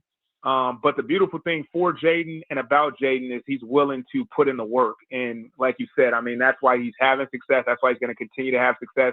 Now it's not just the brute work. It's more about the mental game for him and understanding where doubles are coming from and how to play when situations get erratic and the game speeds up for him. Can he slow down in his own mind? So, we're looking for him to continue to get better as conference goes on. Chris Acker, San Diego State men's basketball assistant coach. And Coach, the thing that I just can't wrap my mind around in today's age is the success that you guys continue to have with transfers. I mean, this isn't, a run and gun type of offense. As we know, you come in here, you're going to play D, yet you guys continue to find really good transfers that not only are good, but they fit into the program. What's been the secret? I mean, this year, having a guy like Reese Waters come over, you talked a little bit about Jay Powell. I mean, that's not an easy thing to accomplish, yet you guys seemingly do it every year. Yeah, I think it's, again, staying true to the culture and looking at all the guys in the portal and figuring out what's the best thing for San Diego State. Because sometimes, for example, like, you got Keyshawn Johnson, you got, guys that play that position. He left. So then you're looking and identifying a guy that can kind of fit some of the similarities that Keyshawn had in terms of his ability to defend. Yeah. And so you look in the portal and you say, well, shoot, Jay Powell may be able to stretch the three a little bit. You know what I mean? And he can handle the ball a little bit. So he brings a little bit something that Keyshawn didn't have, but we never compromise what we're looking at from a defensive standpoint. Right. And he brings a little bit of that. And then you lose Matt Bradley and you try to figure out, well, who can come in and score the basketball but can stay within the flow of what we're doing. There's a lot of guys out there that can put it in the hole, but we have really good players coming back. You got Lamont, you got Darion, you got Micah, you got Jaden. So we don't need a guy that's just coming in trying to play one-on-one. You need a guy that's going to come in and kind of fit in with the flow of what we're doing, but also be able to score the basketball. And so you identify a guy like Reese Waters, and he fits in seamlessly to what we're doing. And at the end of the day, we're trying to push all these guys to fully commit to the defensive end and playing hard and intensity level that you have to play with to win championships here. And these guys are doing a good job trying to buy in. So we're going to continue to demand more for them, but you know, we tend to trust our eyes on what we're seeing on film, and Coach Dutcher does a good job even saying no to certain guys that we may like, but identifying the guys that fit into what he wants ultimately, which is the most important thing. It's amazing. Not an easy thing to do, but you guys have found a way to do it seemingly year after year. Coach Acker, we appreciate your time, man. We'll let you get out of here. Good luck tomorrow, and we'll be watching. All right, I appreciate you guys. Thanks so much for having me on, and go Aztecs. Go Aztecs. Go Coach Chris Acker, San Diego State's assistant coach on the men's basketball team, joining us, kind of breaking it all down. I can't get over all the horror stories we hear about the portal, and I can't think of one that has gone wrong, at least in the last 4 years. They've been really good at working really good at getting guys that fit this style. It'd be different if the Aztecs were a team that, you know, put the ball in the hole, they scored a bunch of points. No, it's not like that. Like, if you don't play defense here, you're not going to play.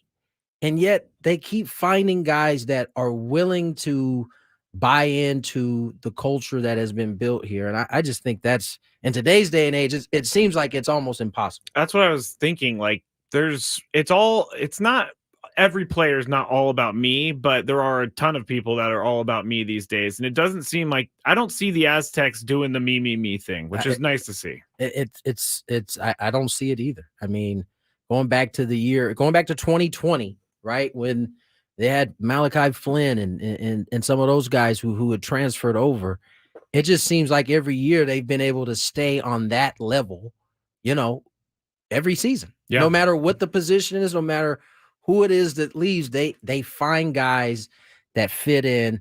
And I think that's why this program has ascended the way it has. I mean, a national championship game last year. And you got to be pretty proud looking at this program. I know they lost against Colorado State. They're 5-3. Not at the they're still top. a good team. Colorado State and the Aztecs. They're going to have a chance to bounce back for sure. So appreciate Coach Chris Acker coming on and joining us.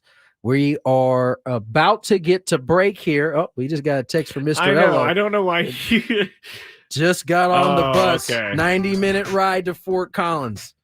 Sorry, I'm not joining you guys today. He actually is very sad about Carl Leathers. He gave us a sad emoji face too. Man, if Chris is not giving blushy faced emojis, that means he's actually sad.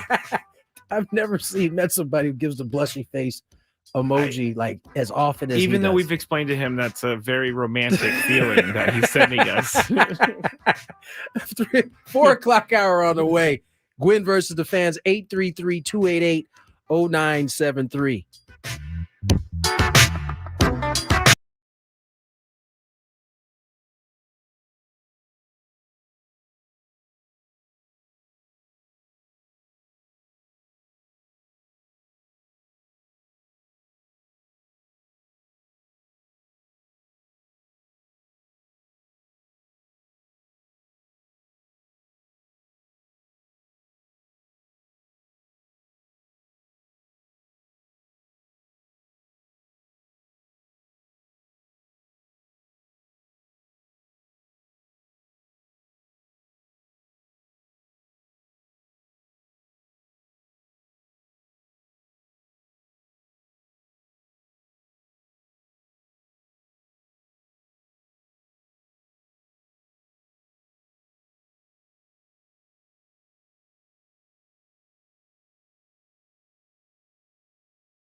I just want to send out my best wishes to all the TikTokers out there that don't have the music to put along with their TikToks no more. What? What are you talking about?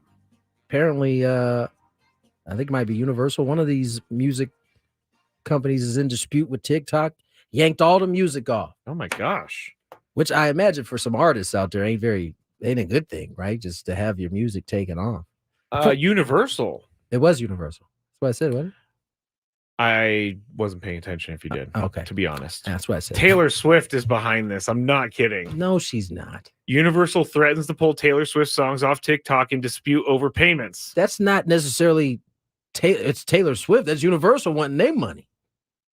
See how you just try to drag Taylor into this? She ain't got anything to do her with name it. was in the headline. She's like one of the biggest artists in the world. Of course her name is going to be a part of it. I also know, and I also know that, man, we're talking a lot about Taylor Swift these days.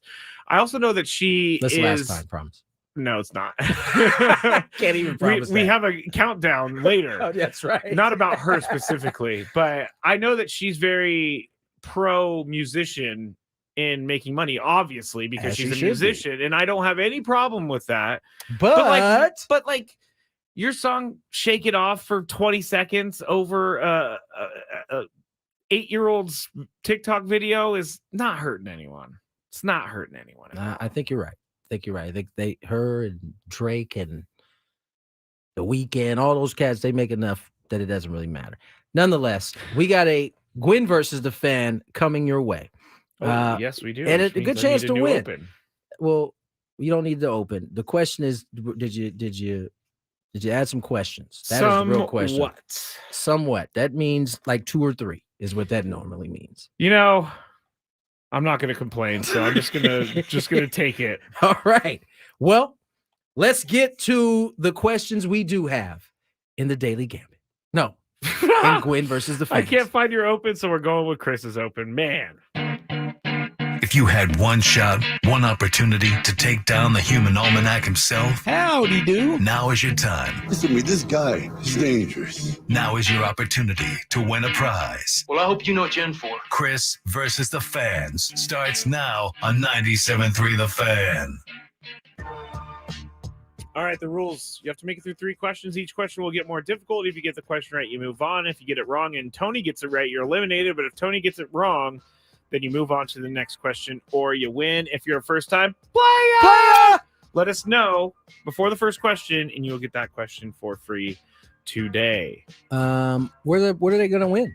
They are going to win a qualification for the grand prize, 2 tickets to Tom Kiefer and LA Guns on April 11th, and a 2-night stay at Westgate Las Vegas Resort and Casino. Get ready for an electrifying night of rock and roll as 2 iconic bands, Tom Kiefer and LA Guns, come together to perform live on April 11th of this year at Westgate International Theater at Westgate Las Vegas Resort and Casino. Get tickets now at Ticketmaster.com. The Westgate Las Vegas Resort and Casino features newly designed premier rooms, part of their $70 million room renovations, home of legendary Vegas fun. All right, we are ready to go. Let's go with Todd. I believe on your phone it says Todd. Todd, are you there? I'm here. All right. Hello, Todd. Are you Happy ready Friday. to play? How are you? This is the first time player. I got my 13-year-old son with me. Okay. Too. His name's Carter. All right, first time players. You got to get the plural on there. You moved right to question number 2. You said your son's name Carter? Is that what you said? Carter. Carter. Yep. All right. It's always been our chance to be on this. Okay. Let's do Here it. it is. Let's go.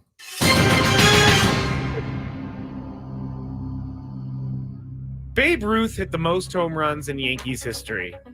Who is number 2 on that list?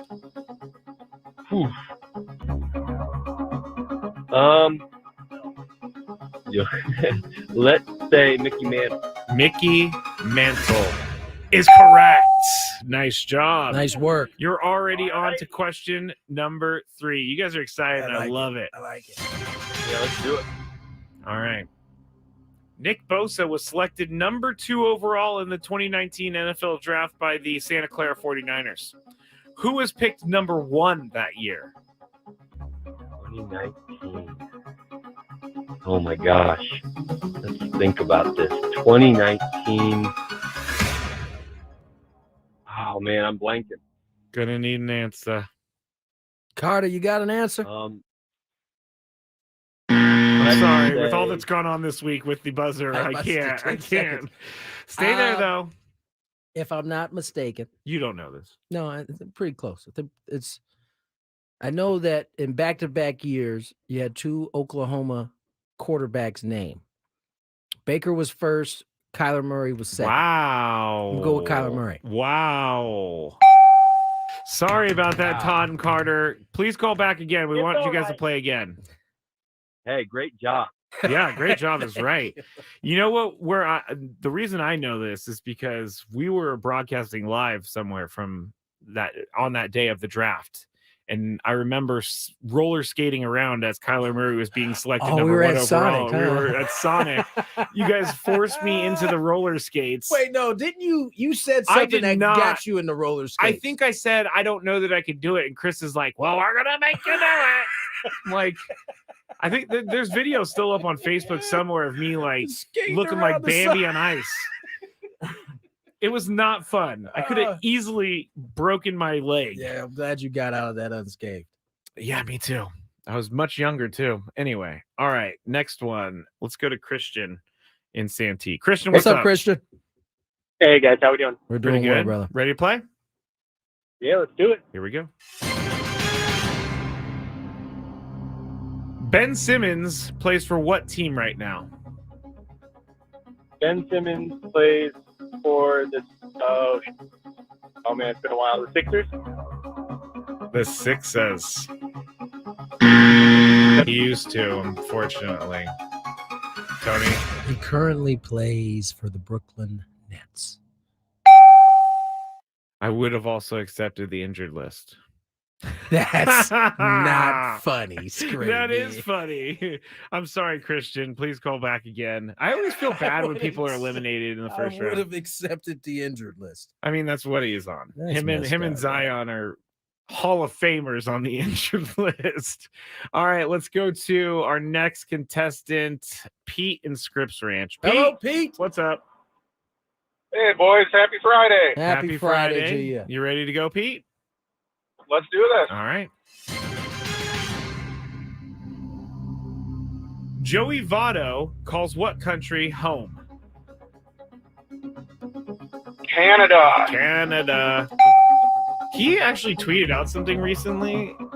Was it weird? It was strange-ish. That's Joey for you. But I definitely didn't think he needed to delete it, but he did. So someone got to him. It's a little too weird. Yeah, it was about free agency, and it was one of those things where I'm like, now that I know Joey Votto's kind of like this guy, it's a very Made interesting sense. tweet. Yeah. Yes. All right, here we go. Question number 2, Pete. What year was New Yankee Stadium opened? Ooh.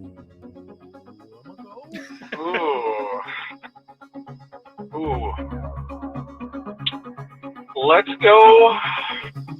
Let's see. They won it in 2010. I don't know if they were in it yet. Let's say 2009.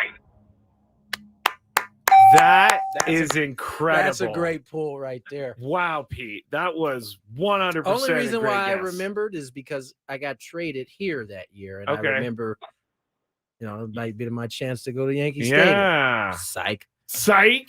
Wait, you thought you were going to get traded to the Yankees? No, it's just like the stadium opened that year. And You might that have was gone. a highlight. Okay. Yeah. Boom. All right. Wow, that was pretty incredible, Pete. Here we go. Question number 3. You get this right, or Tony gets it wrong, and you are qualified for a trip to Las Vegas. All right. What do I want to ask? This one's been on here for a while. So, did we already ask what team drafted Lions coach Dan Campbell in the 3rd round of the 1999 NFL draft? I don't think we have. So, here, let me ask that one more time. What team drafted Lions coach Dan Campbell in the 3rd round of the 1999 NFL draft? Oh, let's go with the Giants.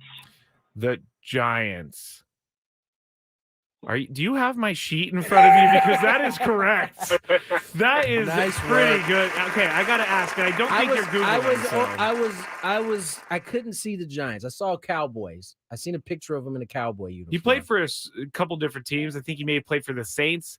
But Pete, was that a guess or did you know that? I am a lifelong Lions fan, so I know a little bit more about the coach than normal. There so, you go. Yeah, Hey, I guess so. It all works out for you in this instance. So What are the good job. chances? Stay right there, and I'll come get your information in the break. And I'm sorry about your Lions last Sunday, Pete. It's part of being a Lions fan. We're used to it. Oh, man, I feel sad. All right. That was pretty good. Yeah, that was good. I mean, it makes sense that he knew the first team Dan Campbell. I would have got that wrong. So he was going to win either way. Yeah, Dan Campbell had a pretty interesting career. I mean, he bounced all over. I'm just a big fan of that guy, man. The The thing is, Campbell. I remember him because, maybe not in the same sense as our last caller, but I certainly loved the Lions as a kid because of Barry Sanders. So I watched them throughout, and I remember Dan Campbell. I mean, he just was he's very much the same type of coach that he was a player. Yeah, I mean, he was he had to work for everything he got in the NFL because he came in with the Giants. He wasn't on as many teams as I thought. The Giants, the Cowboys, and then the Lions for the last 3 years of his career. But I was listening to some part of his story, and he has definitely had to work his way up from the bottom to the top. Now he's there, as Drake would say, right? Started from the bottom, now he's here. There. Now he's here. I see what you did there, Scrape. That's pretty good. I gotta think though, I gotta think that he is not regretting his decisions to what, in the go games, for it? to go for it. No, he stands by, and that's what I told you guys earlier in the week. I don't necessarily think I said it here, but I respect him for standing by something that he's been doing all season long. He stood on it. It didn't work. Now he admitted the one that he didn't like, which was the trying to run the football there. Yeah. Then On had to third burn down. that timeout. Yep. I think that's Under the one 2 he wants minutes, back. But as I said on Monday after the loss, I thought that's how they had to play in order to beat the 49ers. If my man, I can't remember the wide receivers, Reynolds, if he catches two of the those third down and yeah, the fourth down, we may not be having the same conversation. So we're definitely not. Yeah, and you would certainly be a lot more salty right now. Possibly. I would hope I would have gotten over it at this point. Last year it was harder because Brock Purdy, it was robbed from us. Oh, is that right? The Eagles didn't have any business being in that Super Bowl. I hope you guys get. I would be. No, don't even put it in the universe. I would love for you guys to get just dragged in this. Don't Super even put Bowl. it in the cupboard. Be nothing better than 49er fans to have to sit through just a dragging of the 49ers. Oh, gosh, it's certainly possible, and it really makes me nervous. I don't know what I'm doing for the game yet. Like in terms of Super Bowl, I may just lock myself in a room by myself and watch it. You're not gonna have anybody over. Parents ain't having anybody over. No. I think I might just lock myself in a room and watch it by myself. That's no way to enjoy the game, man. I'm not going to be enjoying the game unless they're winning. You're going to be stressed out the whole time. I'm going to be totally stressed out the whole time. Are you kidding me? Like, they have to beat Patrick Mahomes. They don't have to. They don't have to do anything. It's going to be pretty tough, I think. I feel like Nick Bosa is going to have a huge game, and this is why. He sat on the bench after the last Super Bowl and bawled his eyes out for losing that game. And he was held. I went back in time with Jed York this morning. He was held what? Okay, so on one of the big plays that ended up giving the Chiefs the win, it's clearly a holding penalty. We're talking about on Super Bowl 2019. If you don't get out of here bringing up something 2020 Super Bowl 4 years later. But that's just why I'm saying I think Nick Bosa has a huge game because he has something to prove. Because he got held in and 2019. He was so upset by it. Knock it off. I'm not kidding. I don't care how upset he was. That's not going to have any bearing on this game tomorrow. He's not remembering, oh, man, that last play in 2019 where he held me. It's going to fuel me to this MVP performance. I know that Jed York, the CEO, owner of the team, he was asked about, what do you remember last Super Bowl? And he said, I remember that holding penalty that you know what I remember, Mr. York? You guys walking off the field as losers. That's what I remember. Wow. Let's get to break. Adam, real quick, Adam had a good addition to who I should watch with. I'm going to watch it with Lucky. And he's going to be upset that I'm yelling so much. But Does he bark when you yell? The thing about Lucky, he never barks. It's the craziest Sounds thing. like my type of dog right there. But he likes to howl because he's a husky. Time out. He doesn't bark. He doesn't bark howls? like traditional barking, but when he wants something from me, he'll howl. He'll sit there and he'll go. Dad, that was really bad. That's amazing. Can I have that 5 seconds back? No, you can't. We're going to break. No. Though. Here's some traffic. From the 97.3 The Fan Traffic Center, here's Kelly Danick. Got a collision in the North County, south on 15 before El Norte Parkway. Appears to be blocking middle lanes, and got a motorcycle accident on the Balboa off-ramp north on 163. I'm Kelly Danick with Gwynn and Chris, San Diego's #1 sports station, 97.3 The Fan. It may be the baseball offseason, but 97.3 The Fan is always covering the Friars. Stream San Diego's #1 sports station anywhere with the free Odyssey app. Is that a horse? Actually, it's a wild stallion. Since Navy Federal Credit Union's Platinum Card made it easier to tame our holiday debt, I wanted to see if I could tame something else. Uh-huh. Help me saddle up. I need to pick the kids up from school. With a low intro APR on balance transfers, the Platinum Credit Card lets you take control of your debt. Learn more at NavyFederal.org/platinum offer. Navy Federal Credit Union. Our members are the mission. Insured by NCUA. San Diego, get ready for a new pro team that hits harder, digs deeper, and is taking professional sports to a whole new level. The San Diego Mojo Pro Women's Indoor Volleyball Team is here to play and here to stay. They're fierce, they're unstoppable, and together they're rising. This is your chance to lock in the best seats and receive special perks as a season ticket holder during the inaugural Mojo season. Don't miss the nonstop excitement of indoor volleyball starting this February at Viejas Arena. Visit SanDiegoMojoVB.com today. Would you like to hear better for as little as 10 cents a day? Now you can with the all-new Audien hearing aids. The average hearing aid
It's going to be a little weird this weekend. No NFL football.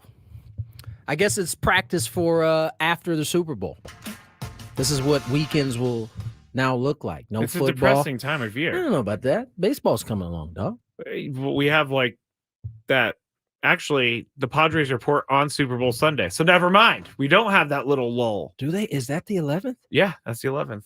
The Super Bowl is going to be in May by the time I'm 70. Stuff just got real right there. You just kind of. But you're not going to be reporting on Super Bowl Sunday. No, but I mean, that is another 7 days before my report date. It's coming along fast. Man, we're going to be. I've been enjoying having all three of us in studio since the season ended, but we're back on the grind here very soon, which is not a terrible thing. It's just I gotta say that for Skraby, when we do get back into the season and I'm not here, it's a little bit of adjustment for him and Chris the first couple of weeks. Yeah. There's usually some attitudes, the first couple of weeks, because it's like you got to get used to setting up differently because I'm at the ballpark. Now we got video.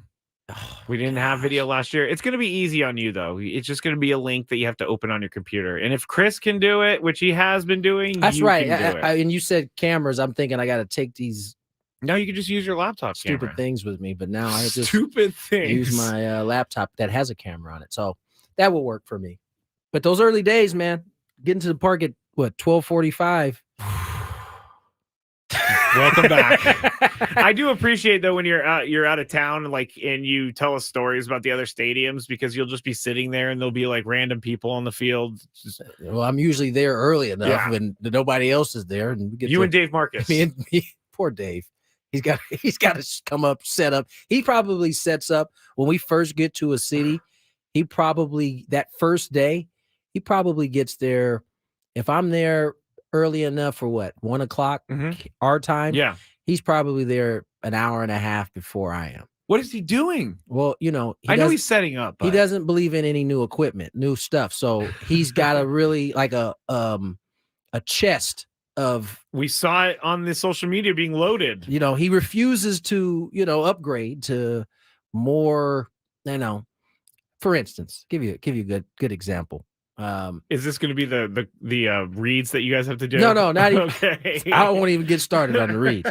But we got these things called iPads now, and iPads. Never heard of them. I think Dave hasn't heard of them either. But the things that he needs, the system that he has, can all be done digitally now. He doesn't have to turn any knobs if he doesn't want to. But he clearly wants to. He doesn't believe in this new stuff. The young man from Minnesota came in and showed us his whole new setup. And he's got two things. It's like the size of a cell phone. It's like his big iPad and then something else. Whereas my man Dave is so stressed out on travel days because he's got to wheel. I'm talking about chests that get to about the size of his body. Yeah. He's got to wheel it up. He's got to get it downstairs. You got to get it to the truck.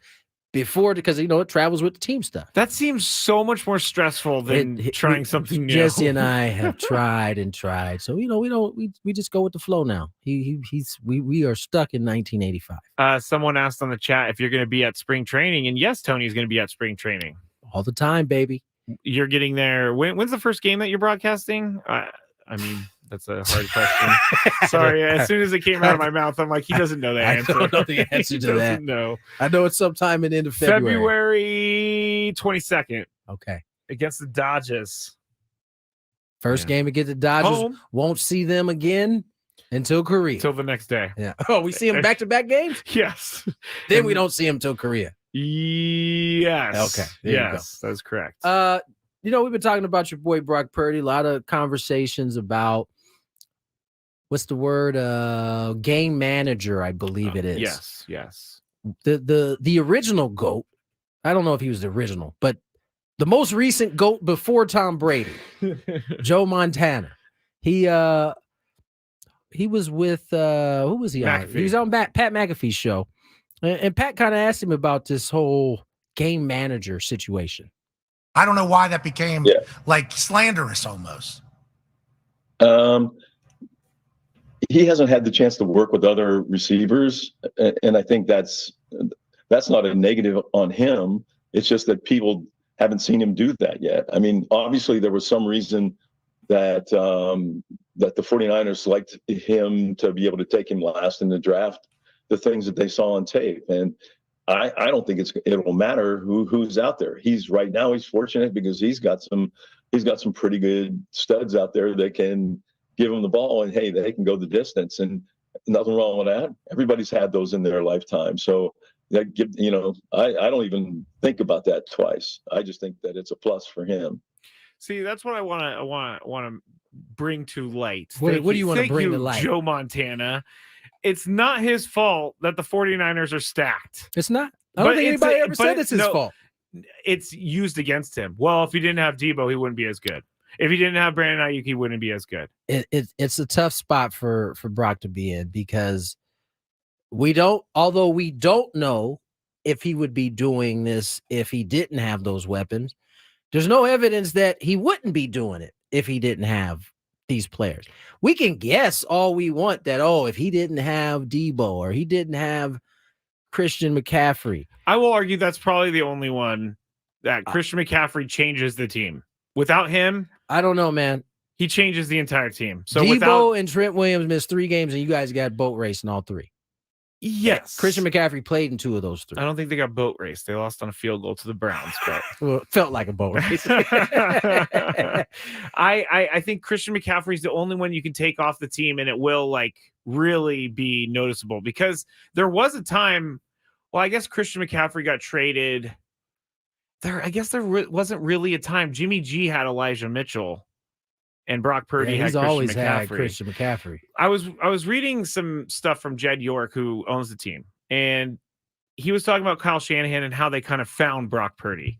And so the quarterbacks coach, he used to be in Monday Night Football guy. Why am I not? Greasy. Brian Greasy. So he was put in charge of looking through the draft and finding the guys that they should target as quarterbacks. And I guess he went, there's always these stories, right? He found Brock Purdy and he went in and said, this is the guy. And so they sat on Brock Purdy, drafted Mr. Irrelevant.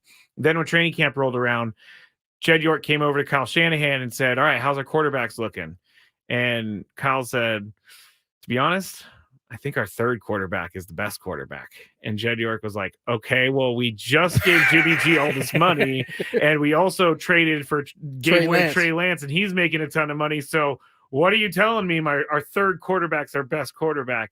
And he said in a way that was the right thing for Kyle Shanahan to do, because then they started the process of, all right, is he really our franchise guy? Yes. Well, then we need to create the path for him to become that guy. What they do? They find a way for Trey Lance to get his leg broke? How did that work? Well, no, that was just kind of a fortunate thing for the team. Freakily happened.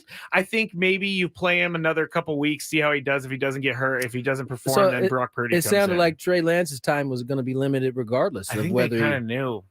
That's crazy. That is crazy. And you know what? They get to mask that terrible deal that they made because they drafted Brock Purdy with the last pick. It was almost, they couldn't have scripted it that way, but it worked out for him. Any other team would be getting hammered for that deal. But Brock Purdy saves them. I still think they should get hammered for it because they moved heaven and earth. Yes, they did. For Trey Lance. And I was reading John Lynch wasn't sold on it. Kyle Shanahan was. Wait, how did they draft him then? Because Kyle Shanahan wanted Trey Lance, said this is the guy that's going to run our system. And then, but then Greasy's the one who found Brock Purdy. But the only reason Brock Purdy got a chance was because Jimmy G, the whole thing with him not returning to the team, would he or won't he? And then he got hurt, and then Trey Lance got hurt. I remember all that. And so that's why Brock Purdy got his chance. But Kyle Shanahan, I remember watching him be on the phone with Trey Lance, being like, it's you and me. And that's the dirty part of the whole thing. That's tough. Because it's us together, buddy. We're going to take this world on by storm. And then he's like, peace out. There's 2 lessons in this, right? Ooh, in the chat, they're saying Lynch wanted Mac Jones. Ugh. Good thing. I do remember that. Good thing Lynch got he didn't get overruled. At least I'm glad he backed off of that one. 2 lessons you learn in that particular situation. One, as a lot of time in sports, it's about right place, right time, right? I mean, Yes. Brock Purdy gets drafted. He's Mr. Irrelevant. No one's thinking of him. San Francisco may know what they have, but it took Garoppolo getting hurt, him eventually moving on, took Trey Lance to come in, breaking his leg in the third game of the season? Second game, because he lost to the Bears. Second game of the torrential season. downpour that Chris will never let me forget. Yes, that's right. Second game of the season. And then Brock Purdy gets an opportunity later on that year. Later on, after Jimmy G got hurt. Yeah. And again, right place, right time. And then on the Trey Lance, no matter what anybody tells you, coach included, GMs included, it's business ultimately. And it is. They will shift and change gears any given time. No matter the love language he was giving you on that draft day phone call, none of it. Hey, baby, it's you and me. It's you and me until it ain't. And Trey Lance, the poor guy, is going to be labeled as, but it's not really his fault that he got drafted that high. He literally didn't get a chance. He got a game in a quarter. He had some not even time, a game in a quarter. but he showed things and he didn't show things at other times. But they gave up on him pretty quick because on him apparently real Brock quick. Purdy was showing them something that they couldn't deny. He hasn't lied to this point. All right, let's get to break. We got a big Haters five out there. on the other side. Scrape, what's in your big five? In the big five today, we have Charles Barkley really wants one NBA player signed for half season. This is a good story. And it's for a good reason. Yeah. So we'll tell you why when we get back here on 97.3 The Fan. Ben and Woods on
4:40 on the clock. Tony Gwynn Jr., Matt Skraby, Crisello in Fort Collins.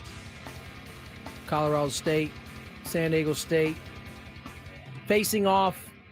Is it tomorrow night? Tomorrow. Midday, I think. Midday.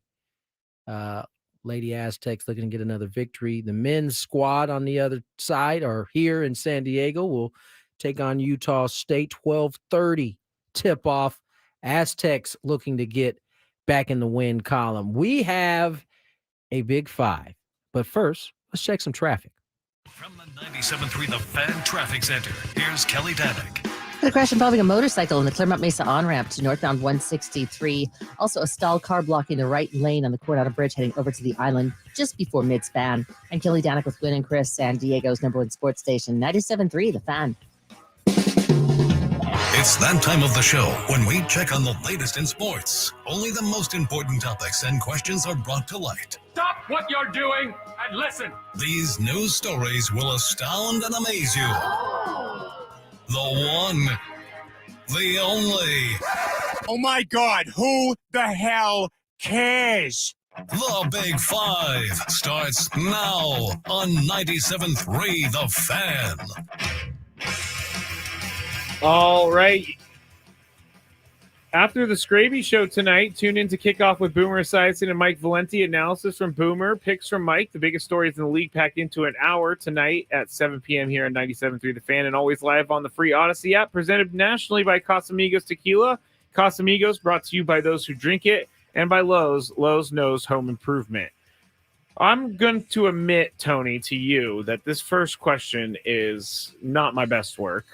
Number 5. So why ask it? But I think it's an interesting question. It's not your best work, but it's an interesting question. Because I don't think it's a good question, but it's a Skraby thought. Okay. I was knowing that we were going to interview Chris Acker today. I was thinking about the Aztecs basketball team on the drive down, and say they lose a couple more times and they end up dropping seeding in the NCAA tournament. Like, they're still going to make the tournament, but they're not going to be the 5 or 6 seed that we may have thought they would. Is it almost a benefit for them to be a lower seed because they could upset teams going through the bracket? A benefit? A benefit? I don't see that. Maybe teams. See, this is the Skraby thought. Maybe teams are like, this is just a 12 seed. I don't think at this point anybody's thinking that when they're playing an NCAA tournament. Anybody can be beat at that point. And they're also coming off a national championship. I should have really thought about this. Don't.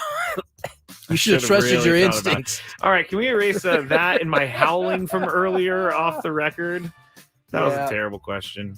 That's all right. You're entitled to one of those every once in a while. I haven't had a bad question like that. It's been a while. In a while. It's been a while. Let's get to the real story that I wanted to get to. And in response to a story by Yahoo Sports NBA reporter Jake Fisher, Charles Barkley expressed his hope that an NBA team signs a former first-round pick, Tony Snell, giving him 10 years of status in the league and making his family eligible for the union's premium medical plan.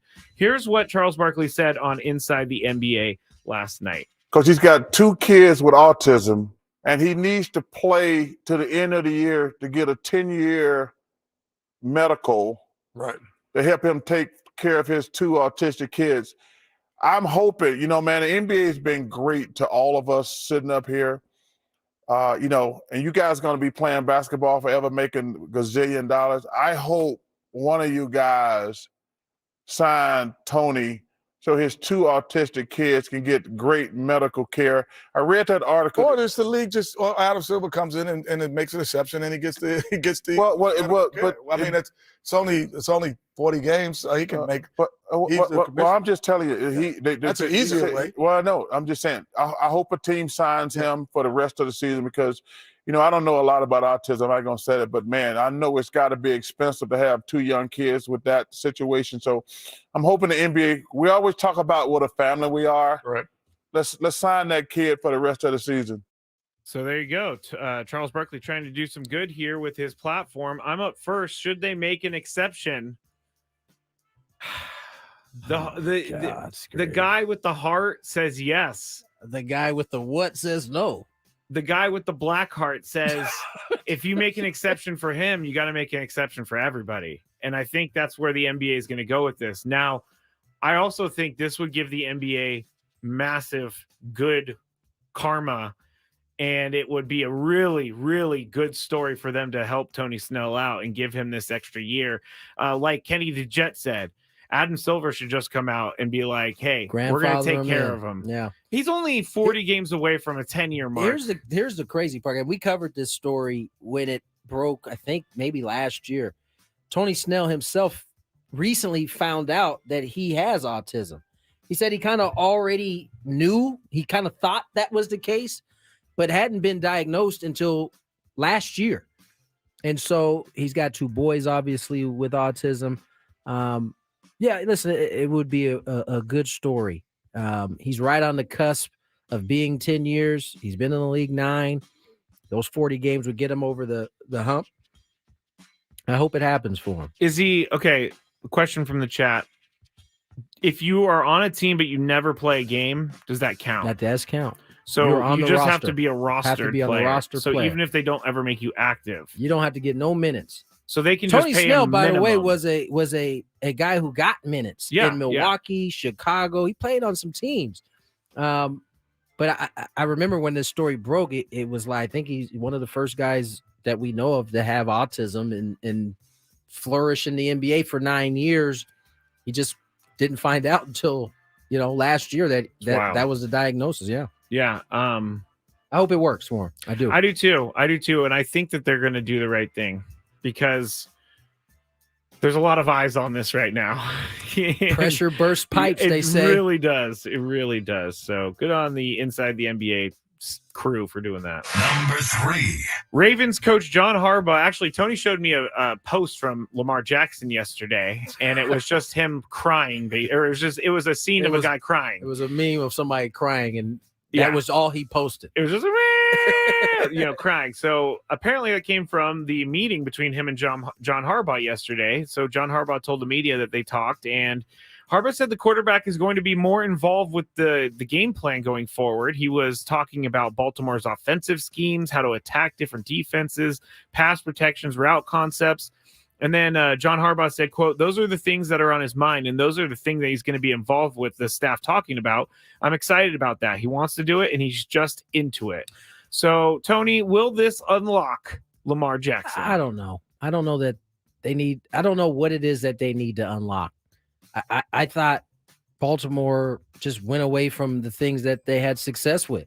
They did not like they got blown out in that game. They didn't run the ball at all the way they did. Lamar Jackson, and there was I don't know if you saw the video. There's video of Odell Beckham on the sideline as they're playing that game, losing, basically telling them like, "Hey man, we're a different team when you getting out and using your legs."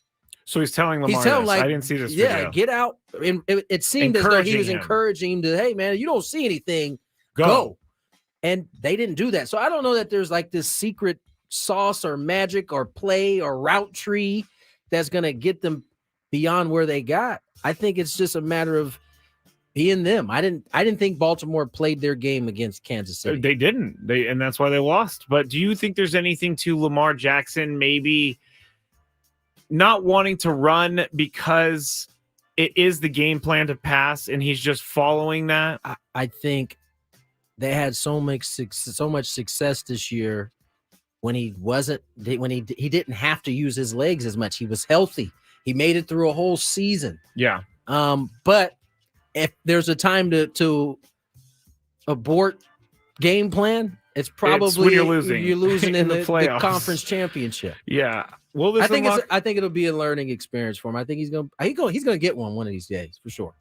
Yes, he will. But I don't know if it's a good idea for. I know that all quarterbacks are involved in their game plans, but I've heard quarterbacks say before that it's much better when they have a play caller because then I don't think he's going to be calling plays. He's just going to have some input on what the game plan looks like, and then from there, the offensive coordinator does his thing. Yeah. Well, we'll see. I mean, they have to get over the hump next year. Them and the Bills. Unfortunately, this very much could be like Michael Jordan when he was playing. Like, I'm sure all those teams in the East wanted to win a title. You know, he kept running into that guy. Yeah. Patrick Mahomes is kind of He's there. that guy. He ain't going anywhere, dad bod and all. Dad bod and all. Yes. Doing stuff for dad bods everywhere. He played so good, we didn't even pay attention to what he looked like in the uniform until he took his shirt off. It was like 2 days later that people were like, oh, wait, you're a little fluffy. You're like all of us. Number 2. I can't think of a worse way for your day to go if you are Ross Stripling. You wake up a San Francisco Giant, and then you will end the day as an Oakland A. It's cold-blooded. San Francisco traded veteran right-handed pitcher Ross Stripling in cash to Oakland for outfielder Jonah Cox, who's like a utility guy. So I'm up first. Would something like this be depressing for you? I didn't have a good answer or question for this, so that's the question. Would this be depressing? There's 2 thoughts in my head, and then we'll get to the actual real professional baseball player. First thought is, I'm still making my money. I'm still playing Major League Baseball. I have to be grateful for that. Second thought is, why did you trade me to the A's? I'm going to die there. I'm not going to even be playing in front of fans. Back to the minor leagues, buddy. Oh, man. That's what I would be like. So, Tony, would something like this be depressing? 2 things come to mind when I hear Ross Stripling's name. He was a rookie when I started doing this gig here as a broadcaster. So I got a chance to know him pretty good. When we played last year in Mexico City, got a chance to speak to him. We were in the terminal going through customs. All right. We were all kind of stuck there. And you know how you ask somebody a question that it's not a good question? It's just kind of a conversation starter. Yes. And I didn't really think about what I was asking. What did you ask him? I said, hey, man, how's it been going? And Padres had just swept them 2 games there. And he was like, well, not good recently. And I was like, my fault, man. I just thought about that question. But secondly, to your real question about how would I feel? Yeah. I think the common thought is to think when this happens to you that you're like, oh, I'm still making a lot of money and playing major.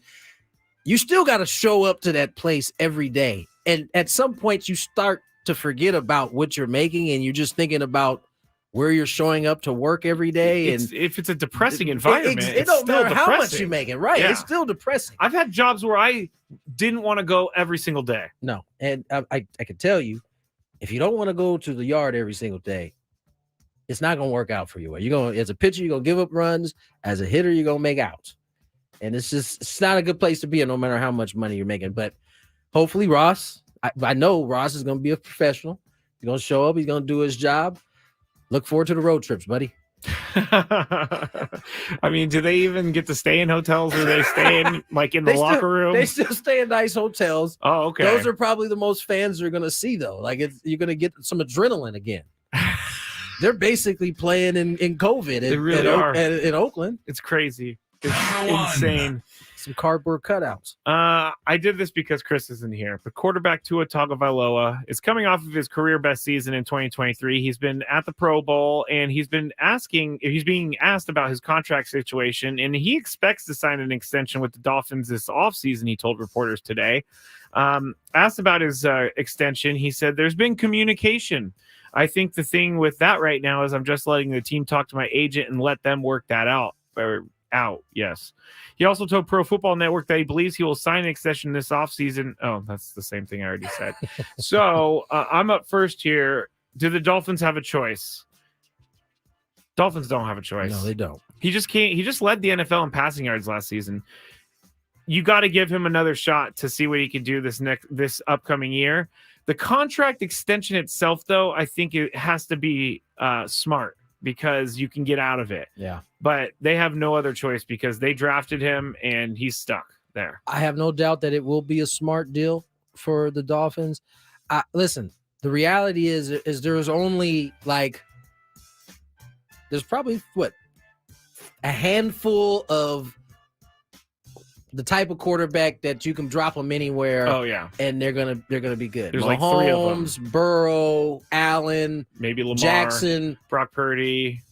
I'm not sure about Brock. I'll take them out for the sake of so this we'll say conversation. 4. Okay. Everybody else, I mean, Tua's still better than a lot of quarterbacks in this league. Is he top 10? Trying to think. Is he top 10? He's got to be top 10. I think he's just He led outside. the league in passing. Is Brock Purdy top 10? You're asking the wrong guy, because I'm going to say yes. I mean, he's I better. can't. Who's better? Tua's better than Geno Smith. Yep. Tua's better than Kirk Cousins. Ooh, yeah.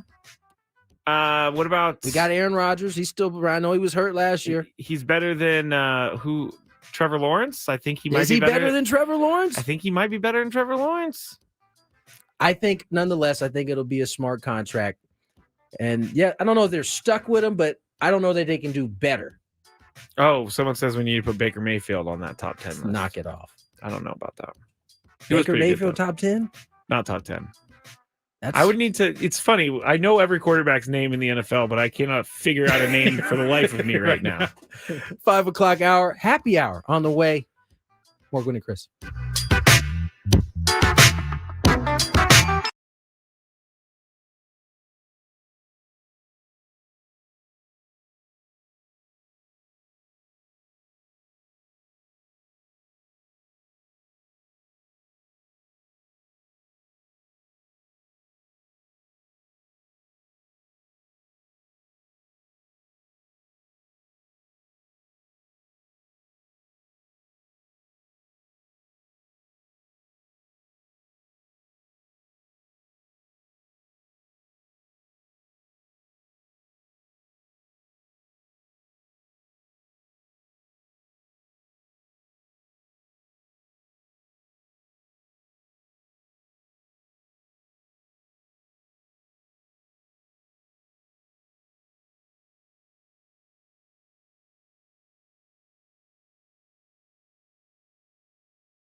Well, we've made it to the happy hour.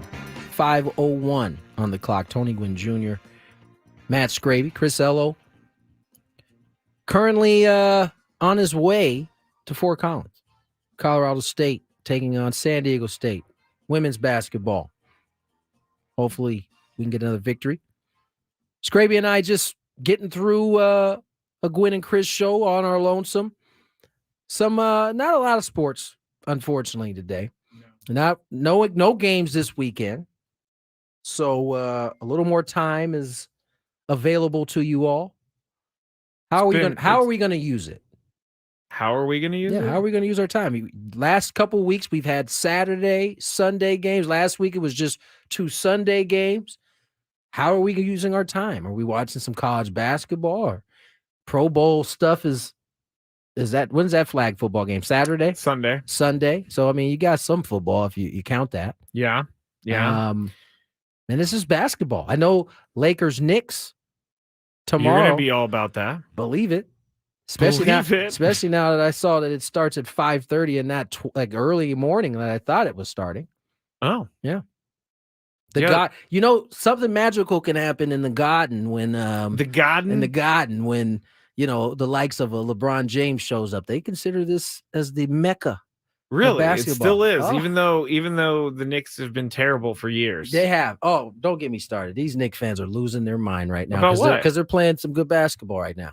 They're talking. They're feeling themselves right now. Shouldn't feel yourselves, Knicks fans, because it always ends up. You have James Dolan as your owner. It always ends the same. Yeah. And as long as there's some stuff going on at the top, it finds a way to trickle itself down to that locker room at some point. Yes, it does. And James Dolan is famous for sticking his foot somewhere it don't belong. He's also famous for putting in facial recognition and tracking people that he doesn't like walking into his facilities. Yeah, he's also famous for some other things here as of recently that's not so good. He's been accused of a sexual assault. I believe it was. So I don't see the Knicks prospering anytime soon. So I'm hoping that means a Laker victory here tomorrow. Going back to the Super Bowl, I don't know if you saw this.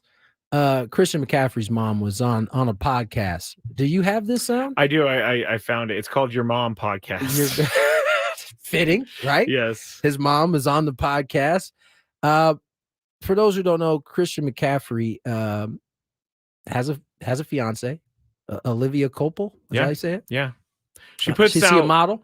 I think so. I'm not exactly sure what she does, but I believe she is a model. She puts out videos of like behind the scenes things, like Christian McCaffrey returning from a right. We saw him beat up. Yeah, his like bruises, and she was like, "Look, we even got blood on the bed." She just cleaned the sheets. He's bleeding all in the sheets. I can relate to that. My wife hates that. I don't have it happen to me anymore, but there were plenty of times I get in the bed and I got like a cut from sliding that I didn't notice. And she's like, I literally just watched these sheets. What the hell is going on? It's like, I'm sorry. Like, I didn't know I was bleeding. Like, what am I supposed to do? Check myself before I get in bed? That's not something I'm thinking about. And Christian McCaffrey takes a lot of hits too. He does. He doesn't run. He doesn't run away from content. But I'm not bringing this up to talk about his blood in the sheets. We're bringing it up because Mama McCaffrey, who, by the way, her and her husband raised like some like Adonises, basically. Like, yeah. If you go back and you read some of the stuff that Ed McCaffrey was strict on. I mean, they didn't have no sugars. They went to bed at like 8:30. And then when you look at Christian McCaffrey, it makes a whole lot of sense why he looks like an Adonis. Yeah, but I'm not. I don't necessarily know that that's a great way of parenting. But he seems like a good kid. He does. It doesn't seem like there's anything wrong. Yeah. So can't knock the parenting skills based on a kid going to Stanford and graduating and doing all that. So I mean, staying out of trouble, being at the top. Parents of the doing pretty good, score. I might say. Yeah. Now, I say that to say, Mama McCaffrey said that there would be no box, no suite at the Super Bowl. In your Super Bowl suite, and then as a follow up to that, Saki asked, "Just how expensive are those Super Bowl tickets that Christian has to buy?" That is probably the question of the hour. You have no idea. Sorry. So yeah, we looked into a suite, and none of us can afford it. Not even Christian Moneybags over there, and nor Moneybags Olivia. So we are not in a suite. I'll tell you that right now. We did negotiate like a different, like an area. I don't exactly understand what it is, but anyway, we are in there, and probably part of the problem was I wanted 8 tickets together because I felt strongly about everybody being together. So anyway, long story short, they're outrageously expensive. They're stupid expensive. As I don't know if it's the Taylor Swift factor, if it's the first time in Vegas factor. There's so much going on, but all of it, so this is interesting. So all right, basically that's what she said. Poor Taylor gets blamed for everything. I mean, the ticket prices are high at the Yeah, I'm not sure how this is her fault, but because she's at the game. Well, I did see that all of the private jet parking spots at the Las Vegas airport have been rented out already before, like it's already there. I also was looking into this, and there's no real price on a suite, but I'm seeing upwards of $2 million for the suite. I'm not quite sure if that's the exact price, but news update. Something happened. Olivia Copo, who Moneybags, according to Mama McCaffrey, Moneybags, IG'd a picture of I assume it was the interview, and she said she added Mama McCaffrey. It said fake news. Happy birthday, Mom. We got you a suite. Whoa. And I wonder what the change of heart was. Now, listen, in this world, complaining publicly? Is this world that we live in, I can imagine when she's like, and it's just word choice, right? If she had said, I wasn't willing to pay the amount that was being charged versus saying we can't afford that, there's different connections to that there. And I don't know this to be true that's why they changed their mind, but all of a sudden they got a suite.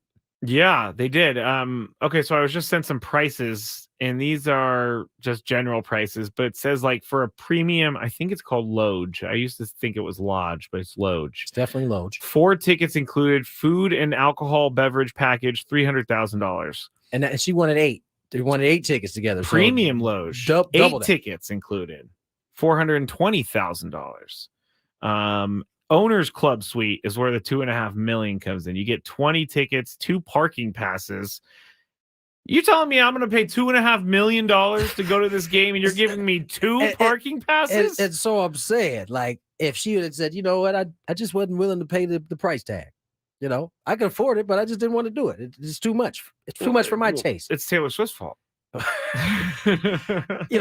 think it would have been, and I don't, like I said, I don't know that it was received poorly from folks, but I can imagine everybody thinks, oh, your son's Christian McCaffrey, your husband was Ed McCaffrey. You're in a suite. You got the dough to do it. I would think, I assumed personally that they have a bunch of tickets from the team that they can give out. They don't. Which is insane. I can assure you. You pay for that. Like, because there's money to be made. If you're not paying for it, somebody else is going to pay. So you're telling me Jackson Mahomes is getting a ticket to this game? I'm saying he's getting a ticket, and his brother paid for it. Okay, as long as his brother paid for it, because it's Jackson Mahomes doesn't need to go into the suite by himself or anything. I'm just saying, none of that stuff is free. No matter if you play for the team, if you're in the Super Bowl, like, you're not getting that for free. You're paying for that. It's a little when your son is on a $65 million contract, it's a little much to say Moneybags can't afford it. She was trying to be funny, and she's on a podcast. She's talking about her son.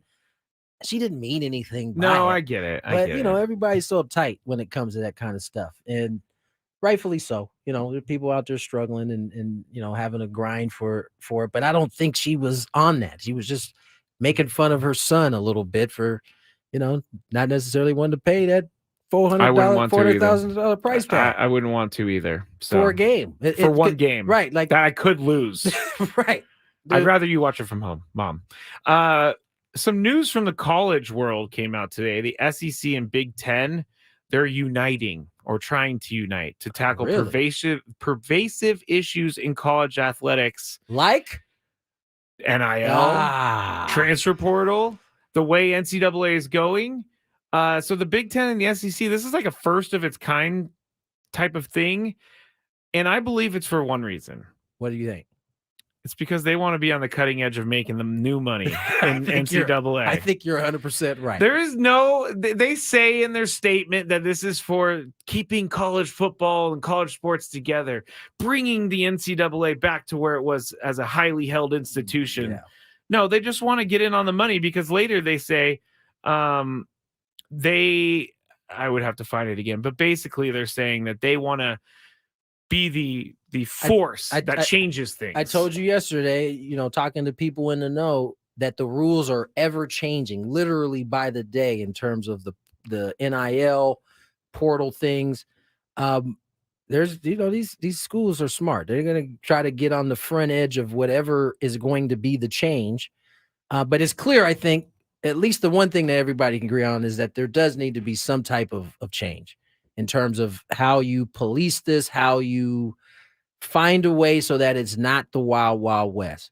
We certainly don't want it going back to the way it was, where, the players, students didn't have any rights to do anything. But, as we tend to do, we overcorrect. Now we got to kind of find your way back to some middle ground here. Yeah, I don't like this at all. I just think this is another way. I find it funny that they really want to get on it. This is one of these conferences just expanded by however many teams they just snatched from the Pac-12. If there's two conferences that don't really need help, it's the SEC and the Big Ten. Right. And so these two guys are calling each other behind, at maybe 10 p.m. at night, like, hey, we got to get ahead of this because there is some money to be made. Yeah, I'm sure. It's all about money in college sports. Come on. Money makes the world go round, they say. All right, let's get to break. When we come back, more happy hour, more Gwynn and Chris. Our countdown. I think we'll say it now. Top 5 celebrity couples. Yeah. This is going to be weird. More Gwynn and Chris on the way. From the 97.3 The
We got a doozy for you guys here. 5:18 on the clock. Tony Gwynn Jr., Chris Zello, not here. Matt Skraby is, though.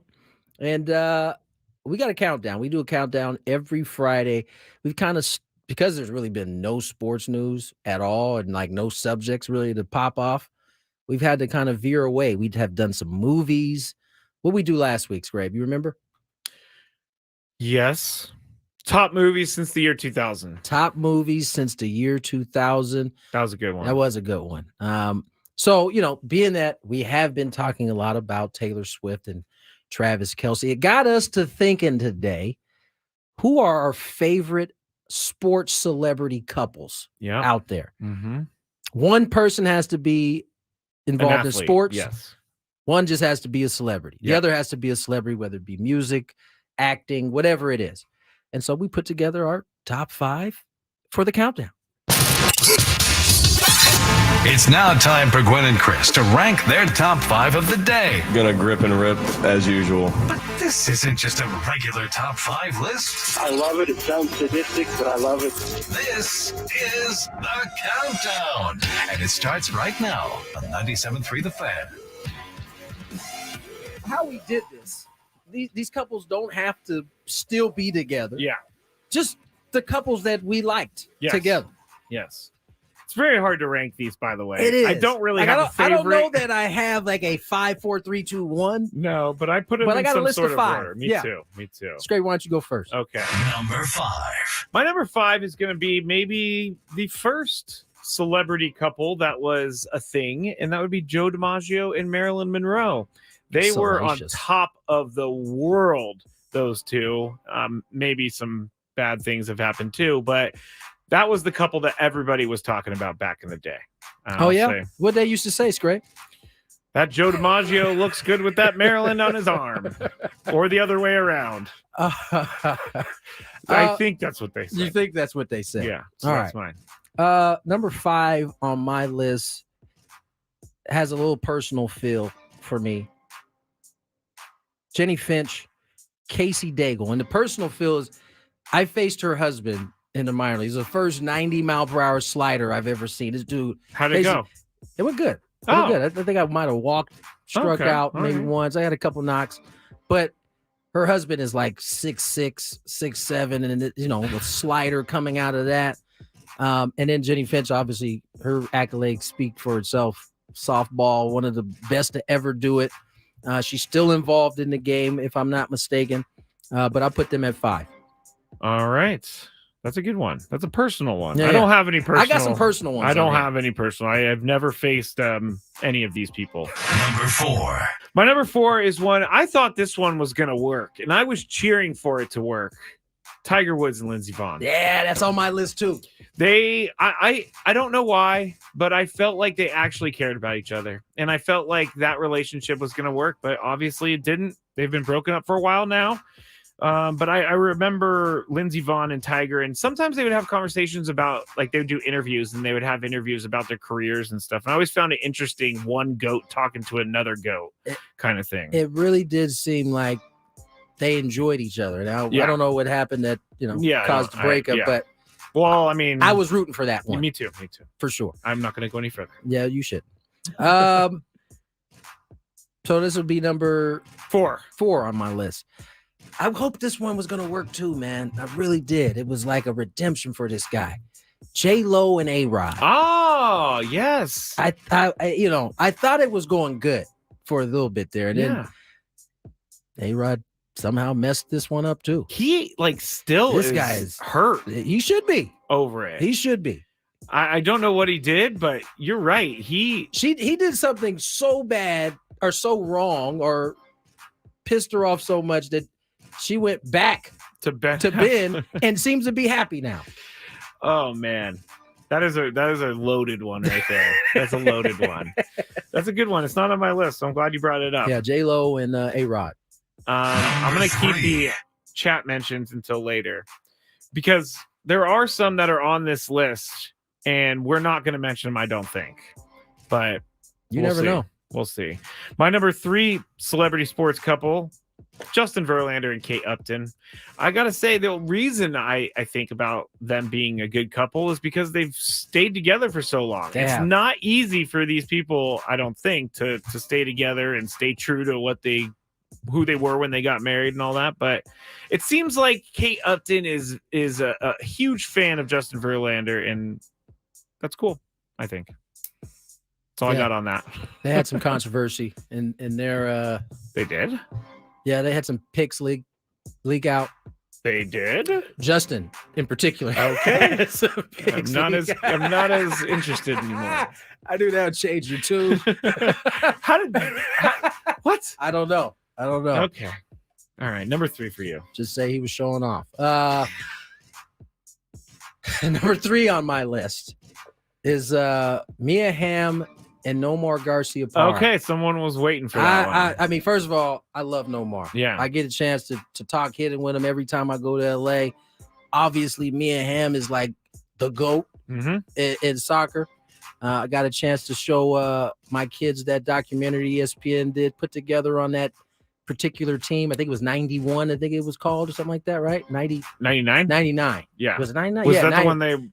Yes, Brady it was Chastain? 99. Yes. Yeah, 99. Yeah, 99. Yeah, man, that's a power sports celebrity couple to me. That definitely is. Number 2. My number 2 goes back to something that happened during the playoffs for the Dallas Cowboys. Tony Romo and Jessica Simpson. They went to Cabo San Lucas, Mexico, and it was in the bye week, and they ended up losing in the playoffs, and so everybody was really mad that Tony Romo and Jessica Simpson and co went down to Mexico and had a vacation before the playoffs. But Jessica Simpson there for a little bit was probably one of the most famous people in the world with her show with Nick Lachey. I love that show. So this was after the Nick Lachey show, but I like Tony Romo and Jessica Simpson for some reason. Still like Tony Romo. Yeah, he's great good. broadcaster. Yeah. Number 2 on my list has another personal feel here. I was teammates with Matt Trainer. He was married to Misty May Trainer. Okay. One of the greatest beach volleyball players of all time. Got a chance to get to know them a little bit there in that year in LA. Good people. They go at number 2 on my list. Man, your list is way better than my list, because my number one, this is why I said I couldn't rank it, but I just remember as a kid this being one of the strangest relationships I've ever seen. Dennis Rodman and Carmen Electra. That is one of the wildest and weirdest things that has ever come together. No doubt. We definitely remember, for those who watched The Last Dance. Yeah. Michael had the green light. Dennis going off to Vegas. Yeah. That's who he was with when he went to Vegas in the middle of a championship run. I don't know that they were even together that long, but they were definitely together. Rodman married model Carmen Electra in November, but the marriage didn't last long. Electra filed for divorce after that season, 99. They ain't even got to the championship yet at that point. Oh, man. Like, I don't understand how you get married. Well, I'll just be quiet. It's probably best that way. Talking to a guy who's had like fear of commitment his entire life. That was your number 1? That was my number 1. What's your number 1? That's right. No! Russell and Sierra Wilson, 2 San Diegans, or at least they make their home here. That's my number 1 couple. I love love. I think it's I love love. I do. I love to see people happy together. Those two always seem happy together. They do, but I'm not sure how much of it is real. Why does happiness have to be fake, Skraby? Because do I want to say this on the radio? I don't know. I don't know what you're gonna say, buddy. I feel like Russell Wilson puts up appearances for the public. Oh, that's kind of what happens when you don't do anything wrong. People start making rumors that you're actually a terrible human. That's exactly what happens. That's usually how it works. Did I just do that? It's too good to be true. He can't be that good. Did I just do that? You did. Okay. You did. All right, here's some of the honorable mentions from the chat. Charisma said David and Victoria Beckham. That's a classic. money one. Tom Brady and Giselle, also a classic. Russell Wilson and Ciara, there you go. Boom. We have Ciara. Gabrielle Union and Dwayne Wade. How about another. Pete Sampras and Bridget Wilson? Oh, yeah, there you go. Anna Kournikova and Enrique Iglesias. They've been together for a very long time. You could have went Dennis Rodman and Madonna. I thought about it, but someone said no Justin Johnson and Paulina Gretzky. The reason that I didn't put them on the list is because they have issues from time to time, and it's publicly known that they have issues. How about this one? This one was a good one. I hope this one would last longer, but Tony Parker and Eva Longoria. That was a good one. That was a pretty hot couple right there. What about, I saw on some of the lists I was looking at, Aaron Rodgers and Danica Patrick. That's right. They dated for a little bit. Another submission on the chat: Andre Agassi and Steffi Graf. That was in my top 5. Yes. That was number 5. Sorry. Jeez Louise. Sorry, I was just reading off things from the How chat. about Rick Fox and Vanessa Williams? Ooh, I mean, that's a pretty famous one right there. This is one for you. This is how about Chris Everett and Greg Norman, the Shark? They're not married anymore. No, they're not anymore. Oh, okay. They were a couple. I'm not a fan of the Shark, and neither is Chris Everett. Eric Decker and Jesse James. Yeah, I've heard that one before. Oh, this one might ruffle a few feathers. Lance Armstrong and Sheryl Crow. Yeah, that might ruffle some feathers for sure. I had a bunch of them earlier, and I can't remember. Zach and Julie Ernst. There we go. That's a good one. Oh, what about Dansby Swanson and Pugh? Mallory Pugh. Yes. Another a good one. one. Yeah. All right. Well, there's your celebrity sports couples for the day. I think we did okay. Yeah, no, we did. We did more than okay. Okay. I can come up with a few more. Phil Jackson, Jeannie Buss. That's a good one. She's with Jeannie Buss is with an actor, right? He's an actor. He's Or a radio director. guy. My goodness, he's a How about- comedian. Jay Moore. Jay Moore. How about Vladimir Klitschko and Hayden Panettiere? I do remember that. Yeah. All right, let's get to break. More Gwynn and Chris on the way. There was a hockey player that was You with wanna keep going? Alicia Cuthbert. I'll just name. She was in 24, Jack Bauer's daughter. I'll just name that. But yeah, we'll be back with more Gwynn and Chris when we return. Ben and Woods on the Fan.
Welcome back to Gwynn and Chris. Matt Skraby here with you. 97.3 The Fan. This is not the Skraby Show just yet. It's Gwynn and Chris. Tony, he left just a little bit early to go see his daughter play soccer tonight, so you will be with me until the end of this show. Thanks to everyone who has joined us today. Thanks for all of these suggestions of celebrity sports couples.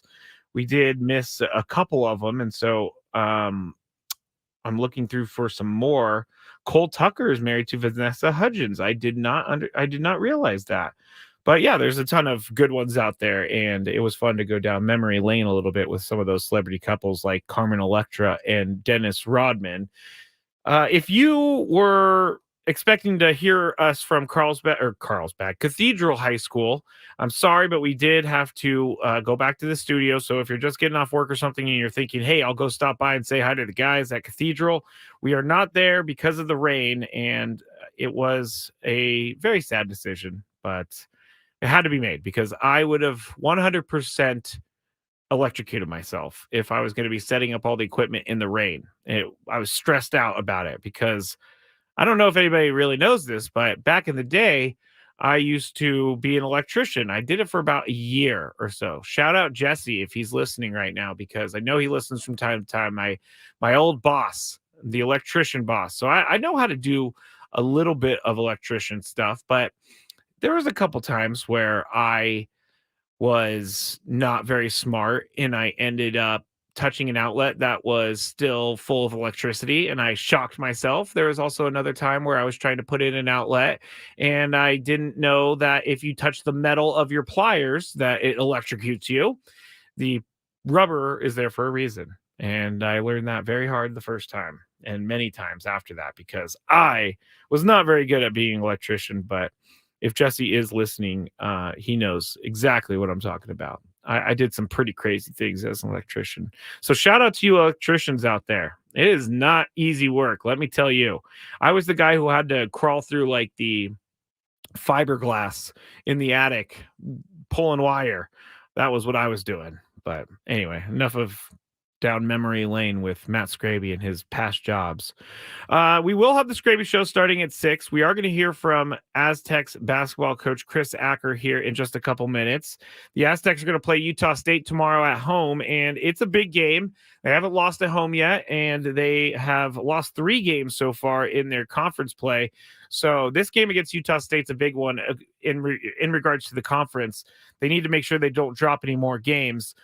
I personally think that these home games are what refocuses the Aztecs. I mean, they haven't lost at home all year, so it's good that they have this sort of schedule where it's home, away, home, away, home, away type of thing. But Utah State's good. They're ranked. They already have beaten some good teams this year. And so the Aztecs being favored by 5 points tomorrow is pretty interesting to me because Utah State coming into town, I'm not sure why they're not the favorites by 5 points.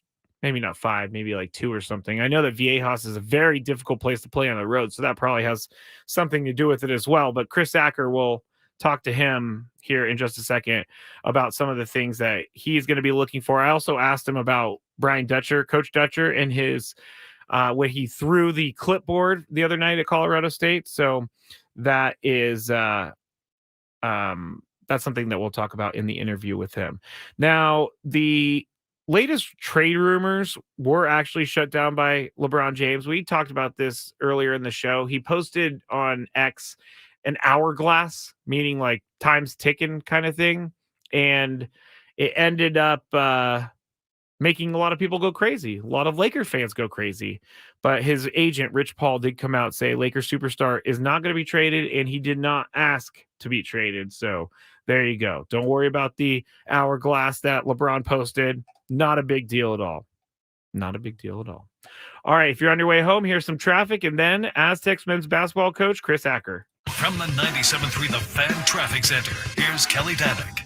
Traffic is sponsored by Valvoline Instant Drive-Thru Oil Change, your 15-minute instant drive-thru oil change. Motorcycle accident has cleared from the Claremont Mesa Boulevard on-ramp to northbound 163. Got a collision in the clearing stage on eastbound 8, right at the southbound 805 connector ramp. Up ahead for Severn, we're getting reports of a stalled car in middle lanes. Stop by any of the 30 San Diego Valvoline instant drive-through oil change centers. You don't have to get out of your car. It usually only takes 15 minutes or less. Visit SoCalOilChange.com for discounts. Locations nearest you. Valvoline oil change centers are open 7 days a week. I'm Kelly Danick with Gwynn and Chris, San Diego's #1 sports station, 97.3 The Fan. We're excited to have our next guest. Chris Acker joins us, San Diego State's assistant coach for the men's basketball team. Chris, how are you, Coach? I'm doing well. Thanks so much for having me on. As always, love having you on. Listen, there are no off days in the Mountain West Conference. It seems like you go from one game that's a big one to the next. Utah State, no different as you guys try to step up to this challenge.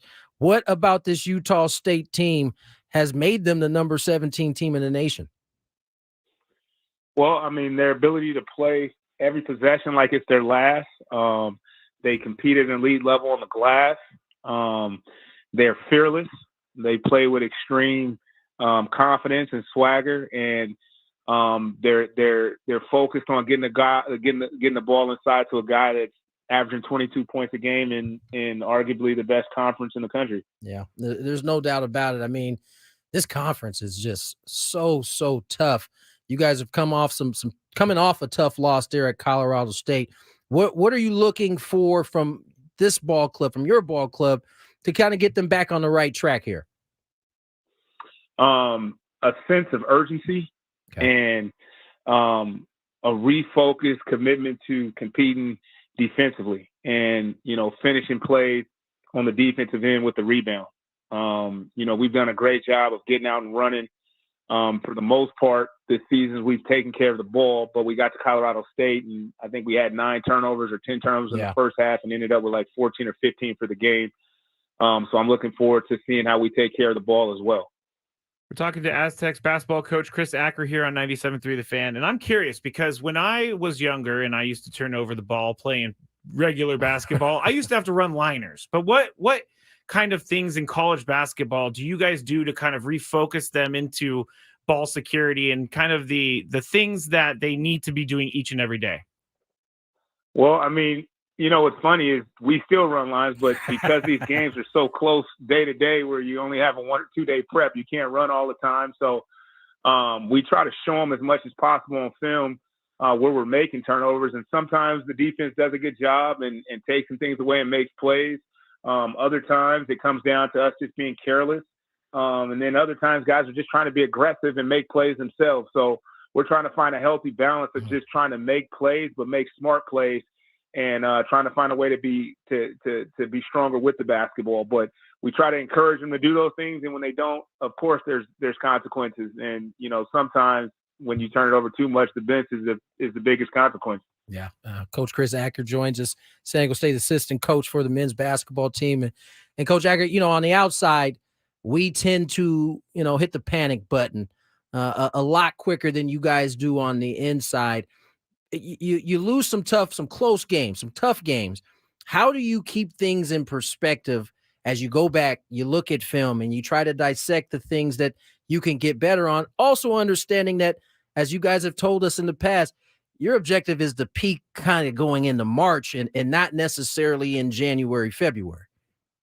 Yeah, and with that, we're trying to get better every single day. And so we are who we are right now. And Coach Dutcher did a good job talking to our team today before practice and just telling them, like, in order for us to play harder, we have to get back to the fundamentals. And the fundamentals for us is our sound defensive mindset and knowing that we defend, rebound, take care of the ball. That's what's gotten us championships in the past, and that's what's going to get us championships in the future. So all of the other things that may be swirling around our minds as players that get you off kilter for the things that are important, we try to refocus them and get them back into those things and understand that, today's practice, yesterday's practice were the most important days of the season. And so not to overlook those and worry about necessarily Utah State, focus on us and get better internally and not really worry about the outside noise.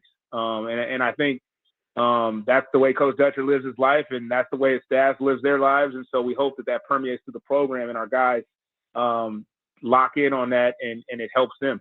We're talking to Chris Acker, Aztecs basketball coach here on 97.3 The Fan, Gwynn and Chris. And I'm going to go back to the Colorado State game for a second. We saw Coach Dutcher get pretty upset the other night, and he's usually pretty calm, cool, and collected.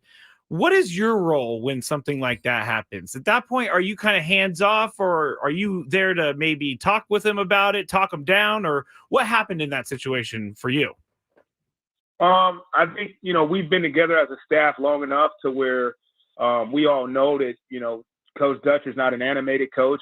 He's kind of, even killed. And so when you see him get that upset, as assistants, we're always fiery and we always got something to say and we always have an opinion and a thought on everything. And we're always coaching the guys extremely hard and on them about every little detail. So the guys know and we know as a coaching staff, when he gets that upset, just let him vent. And you saw, how fast the guys turned it around and got us, back on track, because they don't necessarily see him that way all the time. So sometimes it's really good for a team to see their head coach, depending on his personality, change things up a little bit, because it just shows how passionate he is and how important, the moment is for him. And I think the great thing about, what Coach Dutch did and said in that moment was that, this is about us continuing to get better. So regardless of the outcome, we can't look like this. We can't come out here lethargic, not ready to go. That's not what our program is built on. So that was more about protecting the identity of our program and what we're about than anything else. Coach, there was obviously, you go to a national championship last year, you lose some pretty big pieces off of that team. Obviously you had the guys who were returning, and I don't think there was very many questions about those guys, but to replace some of the depth that you had, two guys in particular that stand out to me that I thought have been pretty good so far is Jay Powell and the young Miles Byrd. What have you seen from them as they've kind of found their way to get some minutes? It seems like Jay Powell's around the ball all the time. Just talk a little bit about those two guys and what they're bringing off the bench. Yeah, starting with Miles Byrd, he's ascending. He's at the point now where, he's fighting guys for minutes because he's competing. Yeah. And I think, once you get a guy that's that talented to compete at an elite level, and give himself a chance individually to be a dynamic player in this league and on this team and be an impactful guy in this league and on this team. But it also, gives the coaching staff confidence when you can look to the bench, whether a guy's tired or whether he's not playing well, he needs to come out. You can look down the bench and have confidence that when he goes in the game, there's not going to be a drop-off. So he's done a tremendous job. And then Jay Powell, like you said, Jay Powell's doing a great job of, Jay Powell played 4 years at another university. So to be in your fifth year of college and then transfer into a program and accept the role to come off the bench, first and foremost, takes time to adjust to when you started for 4 years and you've kind of been the guy. And so the fact that he's accepted that role shows how mature he is as a competitor and as a player, and that he's still trying to find his way within our program and what we're asking of him every single day. So we're just trying to get Jay Powell to continue to play hard and continue to buy in that what he is doing on the floor is going to help us ultimately accomplish our goals as we move forward in February and closer to March. I'd be remiss if I didn't ask you if I didn't ask you about your guys' best player, Jaden Ledee. So far, he has been outstanding, and I remember talking to Coach Velasquez before the season started, and that was a guy that he highlighted the work that apparently he had been putting in during the off season and into the fall was noticeable from you guys, and it seems like it's playing out in real time this season so far. No, for sure, and for us as coaches, we want more, and we want him to continue to improve because his journey's just starting. This is, we talk about it all the time. This is the first time Jaden Ledee's been, the best player on a team, let alone one of the best players, if not the best player in the conference. And so, this is new grounds for him, and he's figuring out a lot. And I thought at Colorado State was one of his better floor games on the road that he's had, where he's caught the ball inside and he's tried to find guys when guys are swarming him. So, when you talk about getting better and improving as a team, it starts with your best player. And so if he continues to be open to listening and coaching and, understanding angles, and, we even watched film with Jaden on some of the other guys in our league that are having success down there. And so he's soaking it all up. He's trying to get better, but he's also trying to stay true to himself. So, his best basketball is ahead of him. But the beautiful thing for Jaden and about Jaden is he's willing to put in the work. And like you said, I mean, that's why he's having success. That's why he's going to continue to have success. Now it's not just the brute work. It's more about the mental game for him and understanding where doubles are coming from and how to play when situations get erratic and the game speeds up for him. Can he slow down in his own mind? So, we're looking for him to continue to get better as conference goes on. Chris Acker, San Diego State men's basketball assistant coach. And Coach, the thing that I just can't wrap my mind around in today's age is the success that you guys continue to have with transfers. I mean, this isn't, a run and gun type of offense. As we know, you come in here, you're going to play D, yet you guys continue to find really good transfers that not only are good, but they fit into the program. What's been the secret? I mean, this year, having a guy like Reese Waters come over, you talked a little bit about Jay Powell. I mean, that's not an easy thing to accomplish, yet you guys seemingly do it every year. Yeah, I think it's, again, staying true to the culture and looking at all the guys in the portal and figuring out what's the best thing for San Diego State. Because sometimes, for example, you got Keyshawn Johnson, you got, guys that play that position. He left. So then you're looking and identifying a guy that can kind of fit some of the similarities that Keyshawn had in terms of his ability to defend. Yeah. And so you look in the portal and you say, well, shoot, Jay Powell may be able to stretch the three a little bit. You know what I mean? And he can handle the ball a little bit. So he brings a little bit something that Keyshawn didn't have, but we never compromise what we're looking at from a defensive standpoint. Right. And he brings a little bit of that. And then you lose Matt Bradley and you try to figure out, well, who can come in and score the basketball but can stay within the flow of what we're doing. There's a lot of guys out there that can put it in the hole, but we have really good players coming back. You got Lamont, you got Darion, you got Micah, you got Jaden. So we don't need a guy that's just coming in trying to play one-on-one. You need a guy that's going to come in and kind of fit in with the flow of what we're doing, but also be able to score the basketball. And so you identify a guy like Reese Waters, and he fits in seamlessly to what we're doing. And at the end of the day, we're trying to push all these guys to fully commit to the defensive end and playing hard and intensity level that you have to play with to win championships here. And these guys are doing a good job trying to buy in. So we're going to continue to demand more for them, but we tend to trust our eyes on what we're seeing on film, and Coach Dutcher does a good job even saying no to certain guys that we may like, but identifying the guys that fit into what he wants ultimately, which is the most important thing. It's amazing. Not an easy thing to do, but you guys have found a way to do it seemingly year after year. Coach Acker, we appreciate your time, man. We'll let you get out of here. Good luck tomorrow, and we'll be watching. All right, I appreciate you guys. Thanks so much for having me on, and go Aztecs. Thank you to Coach Acker for joining us earlier. I'm looking forward to this game tomorrow. Utah State, San Diego State, 12:30 at VA House Arena. All right, that's it for the week of Gwynn and Chris. Appreciate everyone for being with us. We will be back on Monday. Chris will be back on Monday. We'll get our Super Bowl week actually started. Don't go anywhere. Skraby Show up next. I'm going to talk about real quick my weight loss journey to begin the Skraby Show. So stick around for that. I'll talk to you in a few minutes.